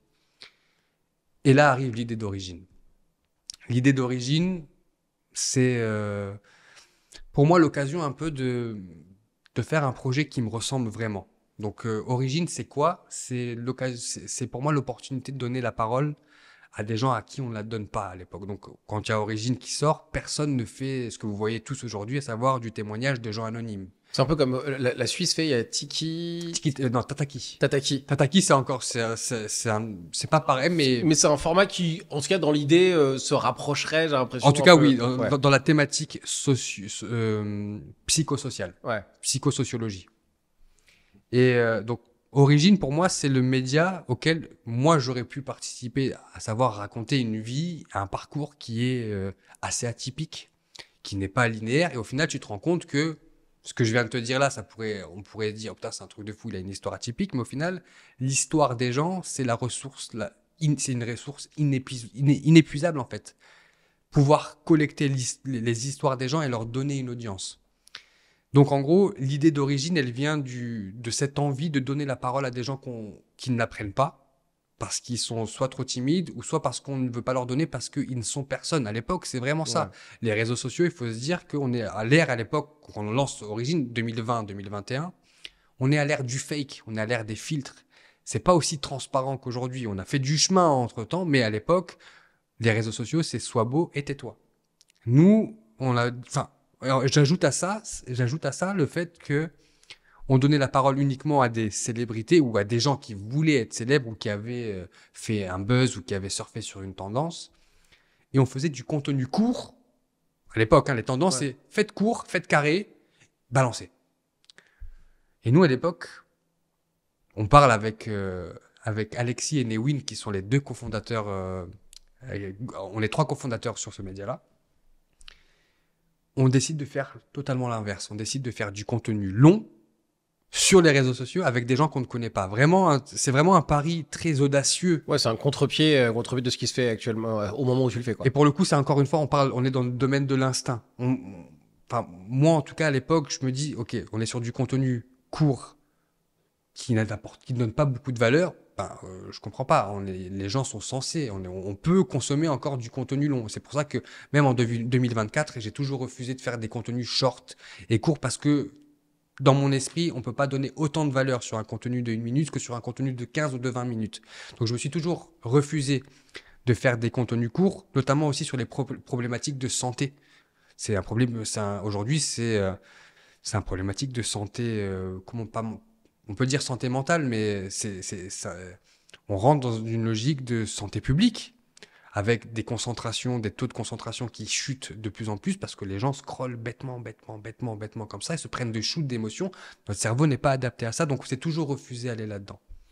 Mais je reviens au moment de l'idée d'origine, c'est de dire on va donner la parole à des gens qui l'apprennent pas sur des sujets qui sont tabous, comme la santé mentale, comme les traumas que tout à chacun peut vivre.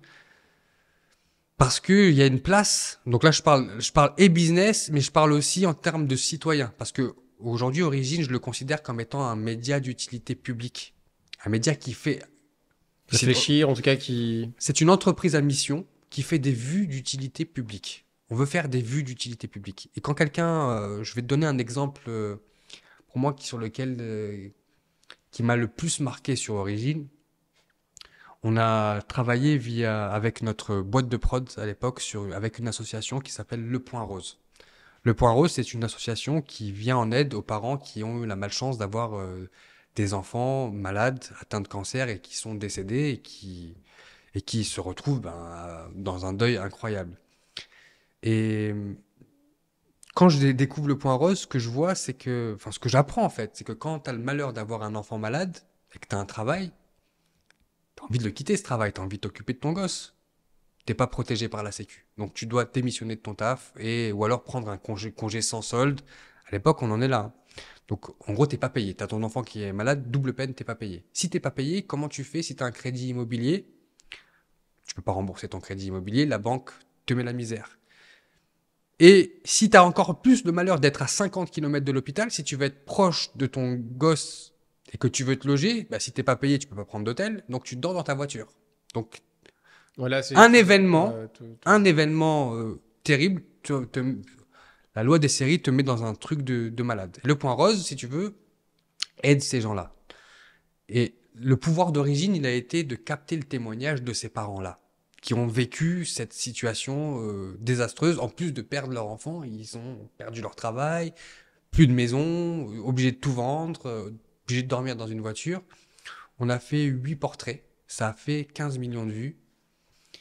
Et pour moi, je suis fier de me lever le matin, de me dire que 15 millions de vues après, les gens ont compris que c'était une anomalie, que des lois pouvaient passer à l'Assemblée pour corriger cette anomalie, parce qu'on a fait 15 millions de vues sur des sujets qui n'étaient pas traités. Personne ne connaissait le point rose.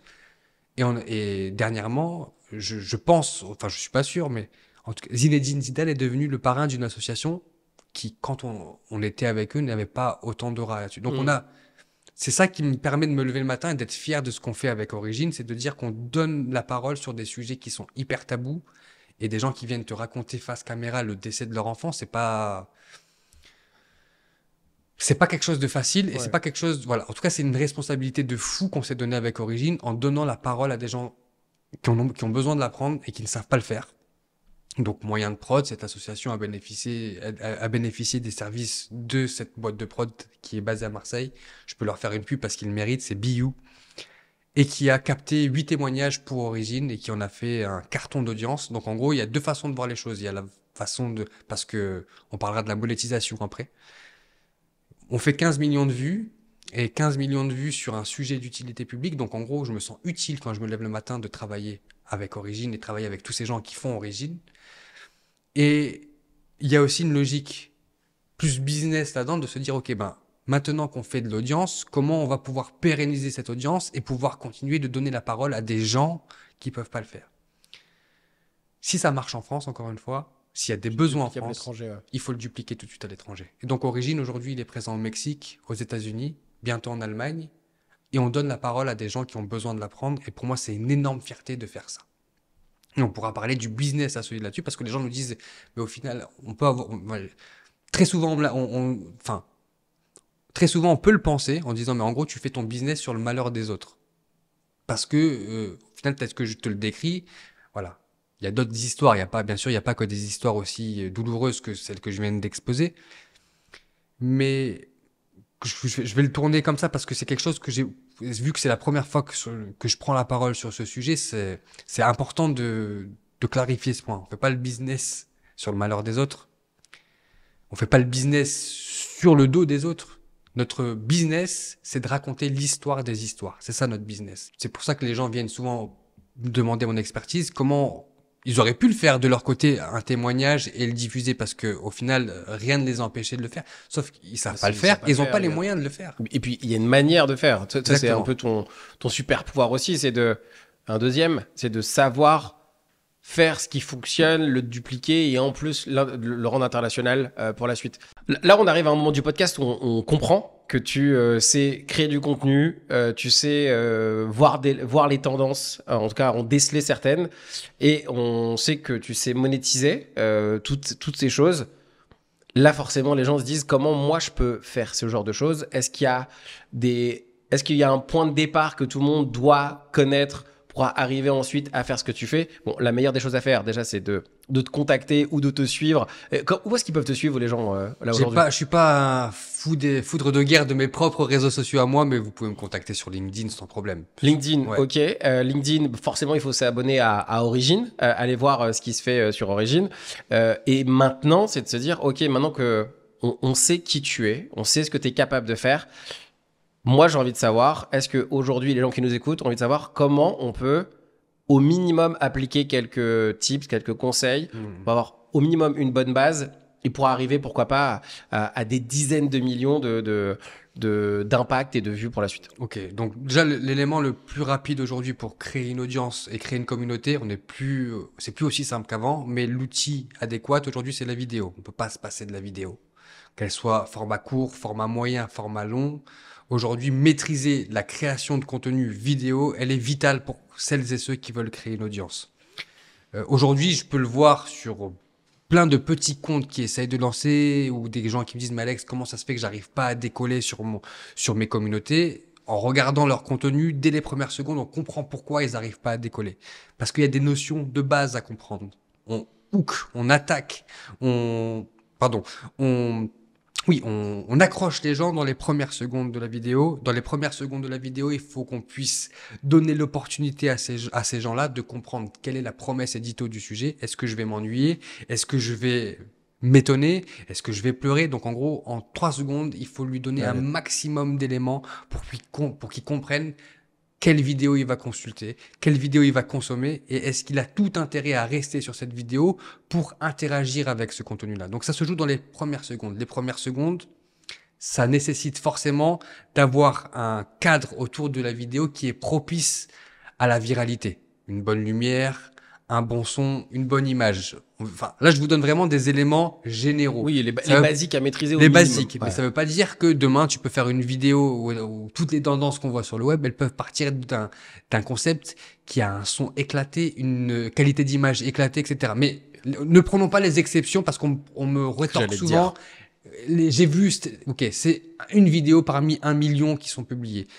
Se donner les chances de réussir, une bonne qualité d'image, une bonne qualité audio, un bon hook, une bonne accroche, une bonne promesse à l'audience à laquelle on veut toucher.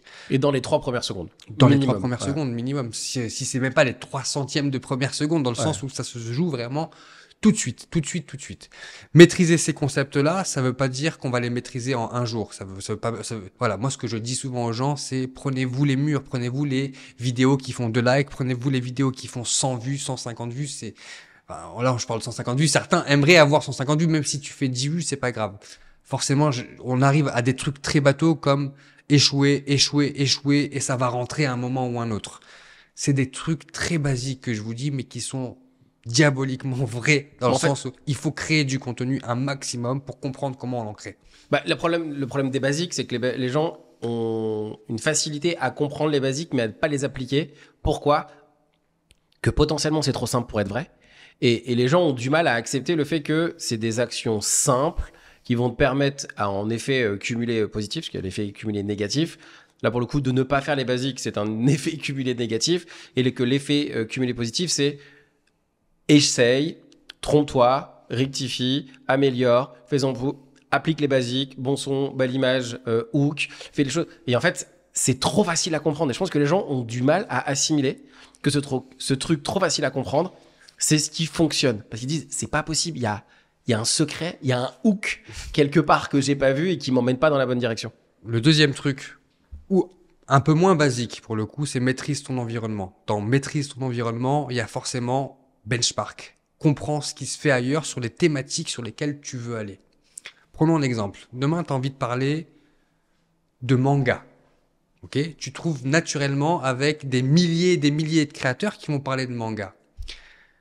Sois malin. Si demain tu parles de manga australien, tu as juste rajouté australien à manga et tu vas t'intéresser à une niche que personne connaît. Déjà, rien que manga australien t'attire la curiosité de tous les fanatiques de manga qui entendent parler que de manga forcément japonais, coréen, voire français, mais manga australien, déjà, on rentre dans une niche de niche. Ouais. Donc rien que ça te permet. Alors, excuse-moi, le premier thème, c'était maîtrise ton environnement, mais je vais essayer de faire le lien. Ça, c'est un autre thème, c'est plus personnalise ton contenu et ta création de contenu pour attirer un maximum de curiosité. Et ça nous emmène à maîtrise ton environnement. Quand tu maîtrises ton environnement, c'est ce que je te dis, tu vas forcément voir et comprendre ce que font ces milliers de créateurs autour du manga.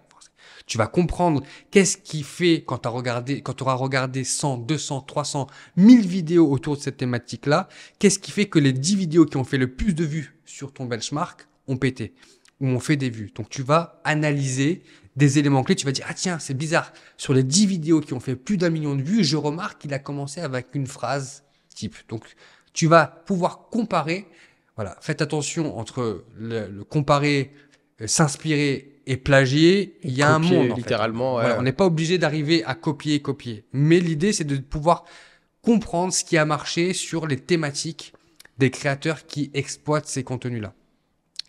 Et je veux juste revenir sur cette niche sur niche que je t'ai ajouté sur manga australien. Je vais te donner un exemple concret avec Supercar Blondie, qui est une créatrice de contenu autour de l'automobile. Donc à l'époque, dans la création de contenu, on avait Turbo, on avait des trucs très bourrins avec cette voiture à tant de chevaux, etc., etc. Supercar Blondie a fait avec son seul téléphone, elle a fait des vidéos autour de concept cars, donc des vidéos qui n'existaient pas. Donc elle a créé son audience sur des concept cars et des voitures qui n'allaient pas être sur le marché et qui fait qu'aujourd'hui, elle est l'influenceuse mondiale numéro 1 autour de l'automobile. Parce qu'elle a pris un concept éditorial qui est très différent de ce que pouvaient faire à l'époque des turbos, des automotos, des trucs, voilà. Donc l'importance de pouvoir, ok, t'as une thématique en tête, quelque chose qui te passionne, essaye de trouver la thématique assez what the fuck, assez insolite, qu'on n'a jamais vu ailleurs, pour te différencier de 95% des créateurs qui feront tous le même contenu là-dessus. Voilà. Donc il y a une originalité à aller chercher. Alors, c'est même pas aller chercher, c'est dans un premier temps voir ce qui fonctionne, appliquer ce qui fonctionne et amener de l'originalité dans ce qui fonctionne. Indispensable. Aujourd'hui, avec le nombre de créateurs on a fait tout un historique sur ma carrière. À l'époque, si on était 10, c'était le bout du monde. Aujourd'hui, on prévoit d'être plus de 50 millions de créateurs professionnels dans les 3 prochaines années dans le monde. Ouais. 50 millions de créateurs professionnels, donc des gens qui en font leur métier. Donc c'est énorme sur les fils d'actualité. Vous imaginez le nombre de personnes qui veulent en faire leur métier. D'ailleurs, aujourd'hui, je fais l'exercice avec des enfants qui ont entre 8 et 10 ans. Ils veulent pas être astronautes, ils veulent être youtubeurs, youtubeuses. Donc, c'est un métier que tout le monde a envie de faire et c'est très gratifiant de pouvoir le faire. Ça nécessite quand même de maîtriser son environnement et forcément de se démarquer un petit peu. Certains vont le faire avec une coupe de cheveux insolite, avec une tenue insolite, avec un ton insolite. Mais l'important, c'est de pouvoir apporter une originalité sur les sujets. Bien comprendre ce qu'on disait tout à l'heure, de l'importance de verticaliser, mais aussi de s'adapter au centre d'intérêt de nos gens. Donc, si je suis passionné de manga, si tu me parles de manga qui a été fait au fin fond de la Creuse, ça va m'intéresser. Est-ce que vous connaissez ce dernier manga qui est sorti ? Cocorico, il est français, je vais vous en parler. Voilà. Ouais. Donc, tu peux trouver, si tu veux, des accroches et des angles éditoriaux qui vont te permettre de te différencier de la masse. Ça, c'est hyper important de se différencier. Il y a une question qui revient tout le temps pour les gens qui sont dans cette création de contenu. Est-ce que aujourd'hui, je connais la réponse, hein, d'accord, mais est-ce qu'il y a un endroit où il faut commencer plus qu'un autre? Parce que là, tu parlais de vidéo, donc forcément, ça veut dire que potentiellement, avec ce que tu dis, LinkedIn n'est pas une bonne, n'est pas un super bon endroit où bien aller. qu'ils essayent de l'intégrer. Ah, là, ils arrivent fort avec. En tout cas, alors c'est marrant parce que ça fait des années qu'on dit que la vidéo sur LinkedIn est un truc qui est en train d'arriver et finalement, c'est clair. Ouais, ça fait des années. Jamais. J'ai l'impression que ça prend pas et finalement que l'écrit LinkedIn, c'est un peu bizarre. Petit aparté que je fais. LinkedIn, je trouve ça très chelou. J'y suis et je l'ai pris un peu comme j'en parlais avec Tabata, ma chief of staff. Pour moi, je lui ai dit hier, moi LinkedIn, pour moi c'est Jumanji. C'est des règles absurdes que si tu connais pas, il se passe rien et des fois tu fais des dingueries et il se passe des trucs. Ça marche bien. Alors que quand tu fais des trucs soi-disant comme il faudrait les faire, ça marche pas. Et pour moi, LinkedIn, c'est Jumanji. C'est règles complètement absurdes. Il y a 2-3 gens qui sont là, qui vivent dans Jumanji depuis longtemps, qui ont compris les règles et qui finalement très très compliqué à faire. Je sais pas si cette punchline restera, mais par exemple là tu me dis potentiellement LinkedIn. Est-ce que tu me dis, je me dis c'est peut-être pas un bon endroit. Est-ce que tu confirmes ou t'as un truc à me dire? Non, clairement. En tout cas, si t'as une logique B2B là-dessus et que t'as envie, si tu veux, de présenter ton expertise à un public, pourquoi pas? Ça sera une nouvelle extension d'audience. Il y a des gens qui sont dedans. Il y a des vrais influenceurs LinkedIn pour le coup. Il y a des vrais influenceurs LinkedIn. Je t'invite d'ailleurs à regarder une vidéo d'un Yann Leonardi. Oui. Qui a fait une vidéo sur LinkedIn qui parle justement de ces influenceurs LinkedIn et t'as l'impression que c'est que des bots et que des mecs qui refont et qui redisent des trucs déjà dit, redit, voilà. Donc en tout cas, pour moi LinkedIn, c'est l'expérience demain sur le réseau auquel je n'ai jamais construit d'audience, où je me régalerai à innover, à faire des trucs totalement what the fuck pour totalement... Enfin, je le ferai pas avec ma tête, hein. Je me deepfake, c'est sûr que je me deepfake parce que j'ai pas envie de me cramer. Mais j'en suis sûr qu'on peut créer de l'audience sur LinkedIn. C'est un moyen d'acquisition comme un autre, mais ce ne sera pas le réseau numéro 1. Moi, je conseille à tout le monde aujourd'hui de commencer par le format long. Donc, YouTube en premier. Pourquoi? Parce que c'est de ce format long qu'on pourra recycler une tonne de vidéos. Donc, une vidéo qu'on va produire et qui va mettre 2 heures de temps. À l'intérieur, si par exemple, on fait un bon rubricage avec, comme la télé, on n'invente rien. Et YouTube, c'est la télé des années 80. Ouais. Avec des rubriques dans ta vidéo de 2 heures, ça te permet de shorter, de couper et derrière, de recycler sur toutes les autres plateformes, Facebook, Snapchat, TikTok, Insta, qu'est-ce que j'ai oublié d'autre, peu importe. En tout cas, de commencer par le format long, parce que de ce format long, tu vas pouvoir te faire la main sur tout de suite le haut du game, le haut du panier. Aujourd'hui, c'est beaucoup plus facile de créer un contenu court qu'un contenu long, mais de se confronter à la difficulté du format long pour penser ton contenu de façon à ce qu'il soit recyclé dans 10, 15 façons différentes. Ça te permet tout de suite d'avoir une logique industrielle dans ta production de contenu. C'est plus facile de créer une vidéo de 2 heures sur laquelle tu vas pouvoir isoler 10, 15 moments que de créer 15 vidéos différentes avec 15 écritures différentes pour ces 15 vidéos courtes-là. C'est pour ça que je conseille vraiment de partir sur du format long tout de suite et d'écrire votre script, d'écrire vos vidéos avec un rubricage précis pour pouvoir couper, isoler et diffuser sur tous les formats possibles. Comment on crée Parce qu'en fait, là, ce que tu viens de dire, c'est que presque le format le plus long, qui est celui qui veut plus flipper les gens, alors moi, c'est tout l'inverse. Moi, c'est le format le plus long, le format long, c'est le format qui est le plus facile. On a encore testé hier. Pour moi, c'est ce qui est le plus facile à faire. Donc, par contre, en termes d'appréhension, de se dire que je vais faire une vidéo max d'1 minute, 1 minute 30, si on la script et qu'on la met en place, ça paraît plus facile à appréhender. Alors pour moi, c'est tout l'inverse. C'est ce qu'il y a de plus dur à faire. Ouais. Mais ça veut dire qu'aujourd'hui, est-ce qu'il y a une manière de bien scripter les vidéos, ou est-ce qu'il y a une manière de faire est-ce qu'il y a un format qu'on peut, tu vois, genre un framework de script ou un truc qu'on peut utiliser qui serait intéressant? Alors déjà, je te rejoins. C'est-à-dire, c'est exactement ce que je te dis. C'est plus facile de commencer par le format long que d'écrire pour le court. Alors que moi, à la base, on m'avait dit non, mais Roger, faire des formats courts, fais ton truc, tu vois, tu scriptes tes vidéos, tu fais ça. Mais moi, c'est crise d'angoisse.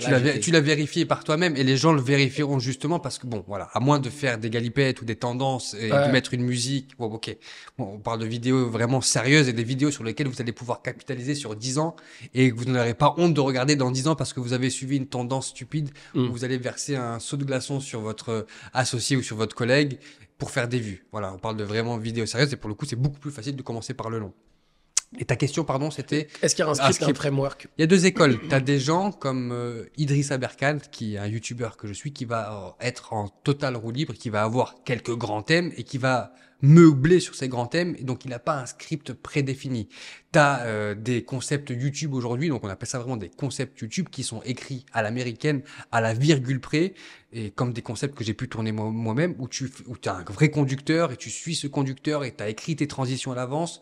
Voilà, il y a plusieurs écoles. L'idée vraiment, c'est de se dire que commence par là où tu es le plus à l'aise, mais généralement, tu vas tout de suite comprendre si t'es pas un talent d'orateur de fou, que si t'improvises, tu vas être limité dans ta vidéo parce que tu n'auras pas au minimum préparé ce truc-là. Il n'y a pas de template précis. Il y a des sujets sur lesquels tu veux traiter. Tu as un temps virtuel, fictif que tu t'imposes par tous les sujets que tu veux traiter. Ça rentre dans une vidéo et dans cette vidéo-là, tu peux ensuite vraiment affiner ton template, etc. Le concept, si ta vidéo est unique, il faudra que tu te le tapes à chaque fois, ce conducteur, et cette réflexion-là de se dire, OK, cette vidéo, est-ce que je l'écris? Est-ce que j'ai suffisamment de choses à dire pour pouvoir me contenter uniquement des grands thèmes pour pouvoir ensuite parler comme on le fait là? On n'a pas scripté, mais on maîtrise le sujet suffisamment pour pouvoir en parler pendant longtemps. Et tu as des sujets qui, je t'ai dit, qui vont devoir nécessiter un travail d'écriture parce que tu auras décidé qu'il y aurait une séquence anecdote. Donc, si tu n'as pas travaillé sur tes anecdotes au préalable, là, tu m'as fait une petite surprise, c'est un cadeau qui m'a fait plaisir. Ça t'a pris quelques minutes, quelques heures avant de le préparer. Cette préparation-là, c'est du temps que tu ajoutes dans ta création de contenu. Voilà, le framework, le template, ce que je vais vous dire aujourd'hui, vous pouvez aussi utiliser des outils d'IA si vous n'avez pas d'idée sur comment conceptualiser là-dessus, qui vont pouvoir vous donner des idées générales pour affiner votre sujet. Bien sûr, si vous faites un script 100% IA, les gars, ça va se voir. L'IA aujourd'hui, c'est pas encore... Ça se voit tout. Ça se voit tout de suite, limite. On arrive à le voir rapidement, en tout cas pour les gens qui l'utilisent pas correctement, en tout cas qui disent que Voilà. ça peut passer quoi. Donc ça peut vous donner des idées, mais on n'en est pas encore à... Voilà. Et quand je vois aujourd'hui, tu as des vidéos YouTube 100% IA, faceless, sans visage, qui font des cartons d'audience. Très bien, mais on parle de vidéos sur lesquelles vous voulez vous mettre à l'image. L'IA ne remplacera pas votre écriture. Elle vous aidera pour imaginer à quoi ressemble un conducteur. Donc tout de suite aujourd'hui, si vous n'avez jamais fait de conducteur, vous allez pouvoir en 2 secondes savoir comment ça se présente et vous allez pouvoir vous former directement à l'écriture d'un conducteur. Donc pour répondre à tes questions, je suis désolé, c'est trop généraliste pour être précis. Il n'y a pas de template. Il n'y a que de l'expérience en fonction des sujets que vous voulez évoquer. Mais alors je trouve que c'est une réponse qui est hyper intéressante, ce qui veut dire que on a beau tout donner aux gens, de toute façon, il y a ce petit truc à aller chercher à la fin, et que c'est encore une fois, c'est les basiques dont tu parlais tout à l'heure. Les basiques, c'est, les gars, bonne vidéo. On pourrait rajouter maîtriser au minimum son sujet ou apporter de la valeur dans vos vidéos. Test and learn. En fait, finalement, Les grands basiques. C'est les déjà grands là. basiques. Les grands basiques. Mais je pourrais te parler des heures de concept aujourd'hui si tu vois si on prend la trajectoire d'un Squeezie aujourd'hui ou d'un MrBeast. C'est très intéressant. MrBeast, il a commencé avec des vidéos dans sa chambre. Ouais, je les ai vus. C'est un truc de ouf. Voilà. Aujourd'hui, MrBeast, c'est le YouTuber numéro 1 parce que si vous remarquez, le budget qu'il met Dans le monde, juste dans le monde, numéro 1 dans le monde. Donc, aujourd'hui, qui dirait que les vidéos de MrBeast ne sont pas scriptées? C'est une émission télé sur YouTube. C'est scripté de A à Z. Et tant mieux pour lui. Mais c'est voilà. Et on a Squeezie, par exemple. On va prendre l'exemple de Squeezie parce que c'est très intéressant. Squeezie qui va avoir dans sa ligne édito, ou en tout cas dans son catalogue de formats qu'il va proposer à son audience, des formats écrits, scriptés, des formats où il va raconter une histoire, donc l'histoire de quelqu'un, des formats où il va innover, qui est l'imposteur, ça peut être repris de quelque part, mais on a plein de concepts hyper innovants qu'il a fait sur sa chaîne YouTube, sur lesquels ils se sont cassés la tête sur l'écriture, etc., etc. Et t'as le concept final, le GP Explorer. Dans tout ce catalogue-là, j'en oublie certains, on part d'une vidéo qu'il a pu écrire en 15 minutes ou en 20 minutes parce qu'il a lu je sais jamais le dire, un thread Reddit qui raconte l'histoire d'une japonaise qui s'est fait attaquer, donc un thread horreur, tu vois, à la vidéo qui va être scriptée à la seconde près avec Eric et Ramsey où il va faire qui est l'imposteur. Je l'ai adoré. Le Eric et Ramsey. Alors c'est pas le Eric et Ramsey avec l'imposteur, c'est avec derrière la porte. Ah oui, Le magnifique. derrière la porte. Avec, c'est incroyable. Le rythme de la vidéo, il est monstrueux. Bref. Et au GP Explorer qui a nécessité des années d'efforts avant de pondre une vidéo. Donc on voit que Squeezie, il peut avoir 15-20 millions d'abonnés. Il sait faire une vidéo qui coûte moins de 500 €. Parce que là, on en revient à se dire là, si vous scriptez un truc qui vous nécessite le budget de MrBeast et que vous commencez sur la creator economy, vous n'allez pas y arriver. Donc, savoir créer des vidéos qui coûtent moins de 100 balles, à savoir coût du montage, l'editing, etc., c'est déjà pouvoir se préparer aux vidéos qui, demain, nécessiteront plus de budget. Là on a les basiques. Et bonnes et mauvaises nouvelles, vous savez déjà quasiment tous ce qu'il faut faire pour le faire, mais ça fait du bien de rappeler les basiques. Comment on monétise? Parce qu'en fait, là, une fois qu'on sait créer du contenu, mais en fait, tu vois, genre un podcast aujourd'hui, c'est intéressant, mais en termes de monétisation, c'est un enjeu. Création sur les réseaux sociaux, si on n'a pas un facteur influence, c'est un enjeu de créer ce qu'on est en train de faire. C'est une sorte de ROI de la création de contenu. Aujourd'hui, est-ce que tu as des pistes à nous donner de comment on peut faire ça et comment on peut le faire, en tout cas, comment on peut maximiser cette monétisation? Il faut comprendre aujourd'hui dans l'arsenal des outils de monétisation qui s'offrent à nous, le premier accessible à tous, c'est l'adbreak. L'adbreak, c'est quoi? C'est la publicité qui va s'incruster dans vos vidéos. Donc YouTube Money, Facebook Money, Snapchat Money. Tout le monde connaît YouTube Money, mais aujourd'hui, Snapchat et Facebook proposent exactement les mêmes outils que YouTube.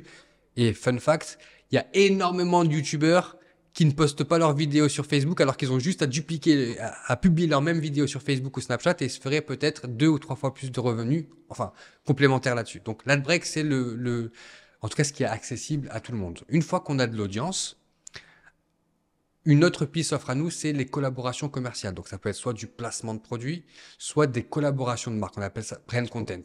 Brand content, c'est, par exemple, on a un concept. Ce concept-là, tu vois, tu peux demain le sponsoriser par NordVPN, mais pas encore NordVPN, il est là. Mais tu vois que NordVPN, il est présent sur presque toutes Mais les chaînes YouTube. Surtout les gros youtubeurs, quasiment, il est sur. Même sur des petites chaînes. Ouais, Donc ça, ou c'est alors avec de l'engagement ou des gens. J'avoue qu'ils ont eu un sacré budget. aujourd'hui, tout le monde connaît NordVPN. Ils ont fait 0 pub télé. On est d'accord? Ouais, on est Voilà. d'accord. Donc, c'est du brand content et ce brand content-là, il intervient à partir du moment où tu as commencé à constituer une audience active, 360, c'est-à-dire pas forcément que sur YouTube, qui peut être aussi sur Insta, etc. Donc ça, le brand content, ça s'offre à nous très rapidement. Je reviens maintenant sur la troisième piste la plus probante là-dessus, c'est que quand tu as une audience là-dessus, aujourd'hui, je peux te donner plein de chaînes YouTube qui avec les deux outils que je viens de t'évoquer précédemment, ne représentent uniquement 10-15% du chiffre d'affaires total. Pourquoi? Parce que 85% du chiffre d'affaires se fait sur leur site internet, leur merchandising ou leur activité externe à YouTube. Par exemple, aujourd'hui, ce podcast-là, il va te permettre de toucher un public d'entrepreneurs. Ces entrepreneurs-là, ils ont forcément envie de connaître ce que toi, tu peux leur offrir. Donc, ça, c'est un revenu indirect. C'est le pouvoir de cette vidéo-là. T'as mis en relation, en contact avec 100, 200, 1000 entrepreneurs, 1000 clients, entre guillemets, que tu n'aurais pas touché dans la vraie vie si tu n'avais pas fait cette vidéo YouTube-là. Donc, toutes les collaborations, en plus, donc, avec des leads qui t'appartiennent, des schémas qui t'appartiennent, ton site, ton service, ton offre, c'est forcément connecté à ton activité d'audience.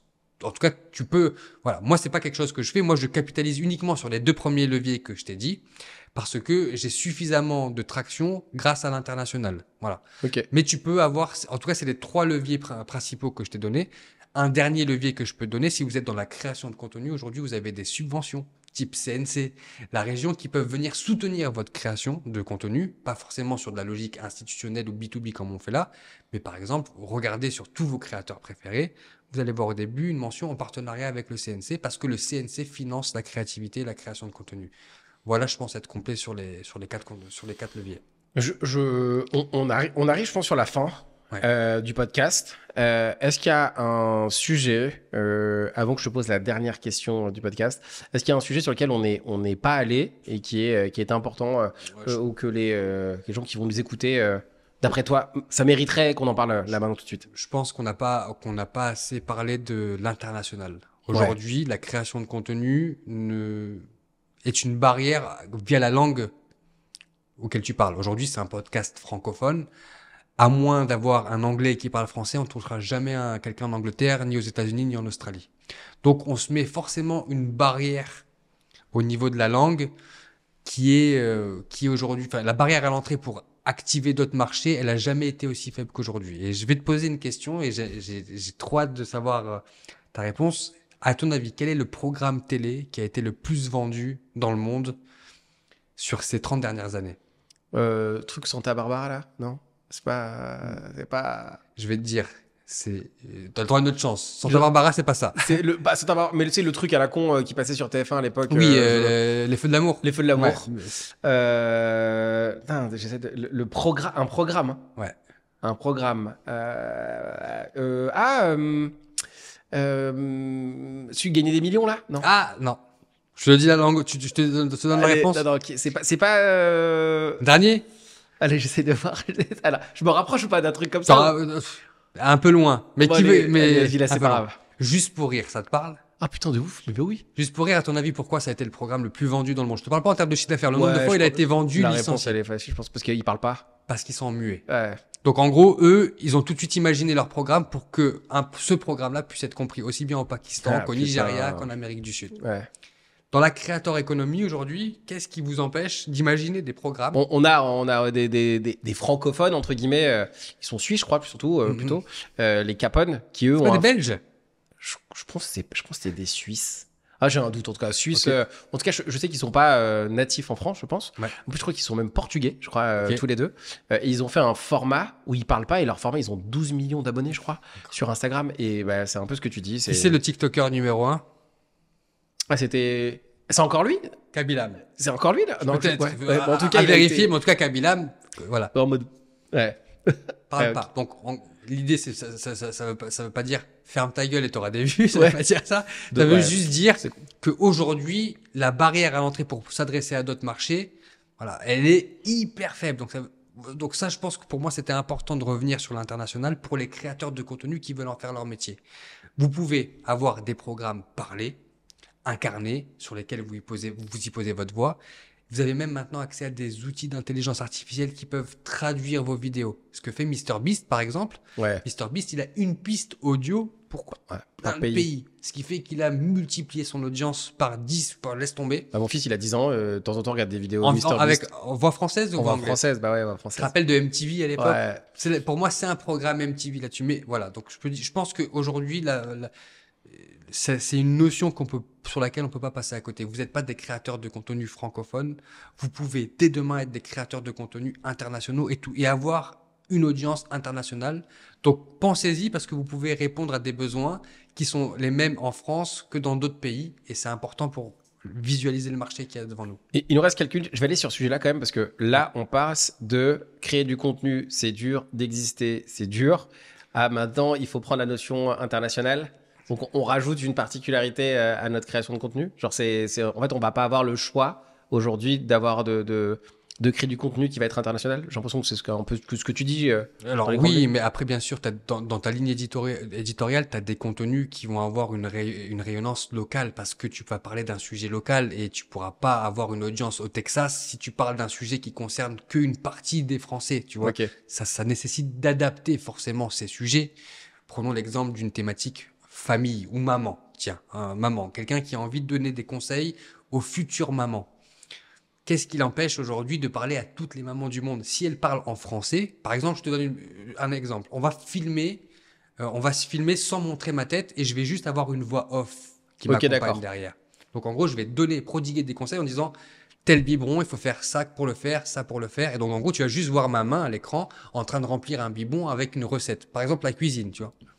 Qu'est-ce qui t'empêche d'ajouter une autre piste audio que la tienne pour toucher une autre audience? Rien.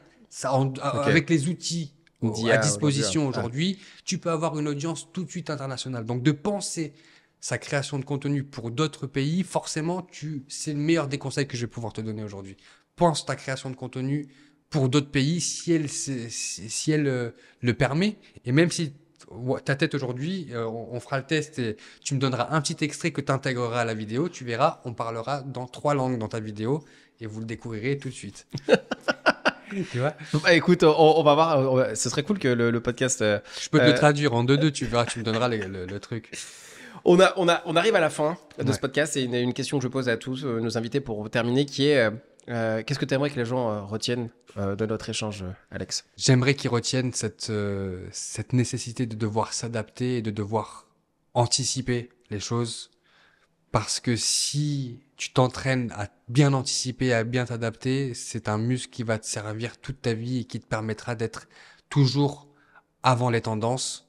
Moi, je dis souvent que quand on voit une tendance, ça sert à rien de la faire, il est déjà trop tard. Tandis que si tu as créé ta propre tendance et qu'on te copie derrière, c'est la rançon du succès. Et je suis très content de voir qu'aujourd'hui, dans plein de concepts que j'ai lancés, ça a été copié, recopié et dans plein d'autres pays parce que ça veut dire que j'ai été avant la tendance. Et ça, c'est, je pense, le plus important à retenir pour ceux qui vont nous écouter. Eh bien, écoute, on va terminer là-dessus. Alex, merci infiniment. Je pense qu'il y aura un deuxième podcast pour nous parler d'autres sujets parce que les choses vont continuer d'évoluer et peut-être que tu vas devenir notre expert là-dessus. Avec grand plaisir. Merci infiniment, Alex. Et moi, je te dis à très, très vite. Merci Roger. Ciao. Ciao. J'espère que cet épisode t'a plu. Si toi aussi tu as envie de passer de entrepreneur à high value entrepreneur, tous les liens sont dans la description. N'hésite pas à me contacter. Tu vas voir, on va pouvoir faire des trucs de dingue et peut-être que tu auras des choses à raconter aussi passionnantes que l'entrepreneur que tu viens de voir. On se retrouve au prochain épisode. Merci et à très vite.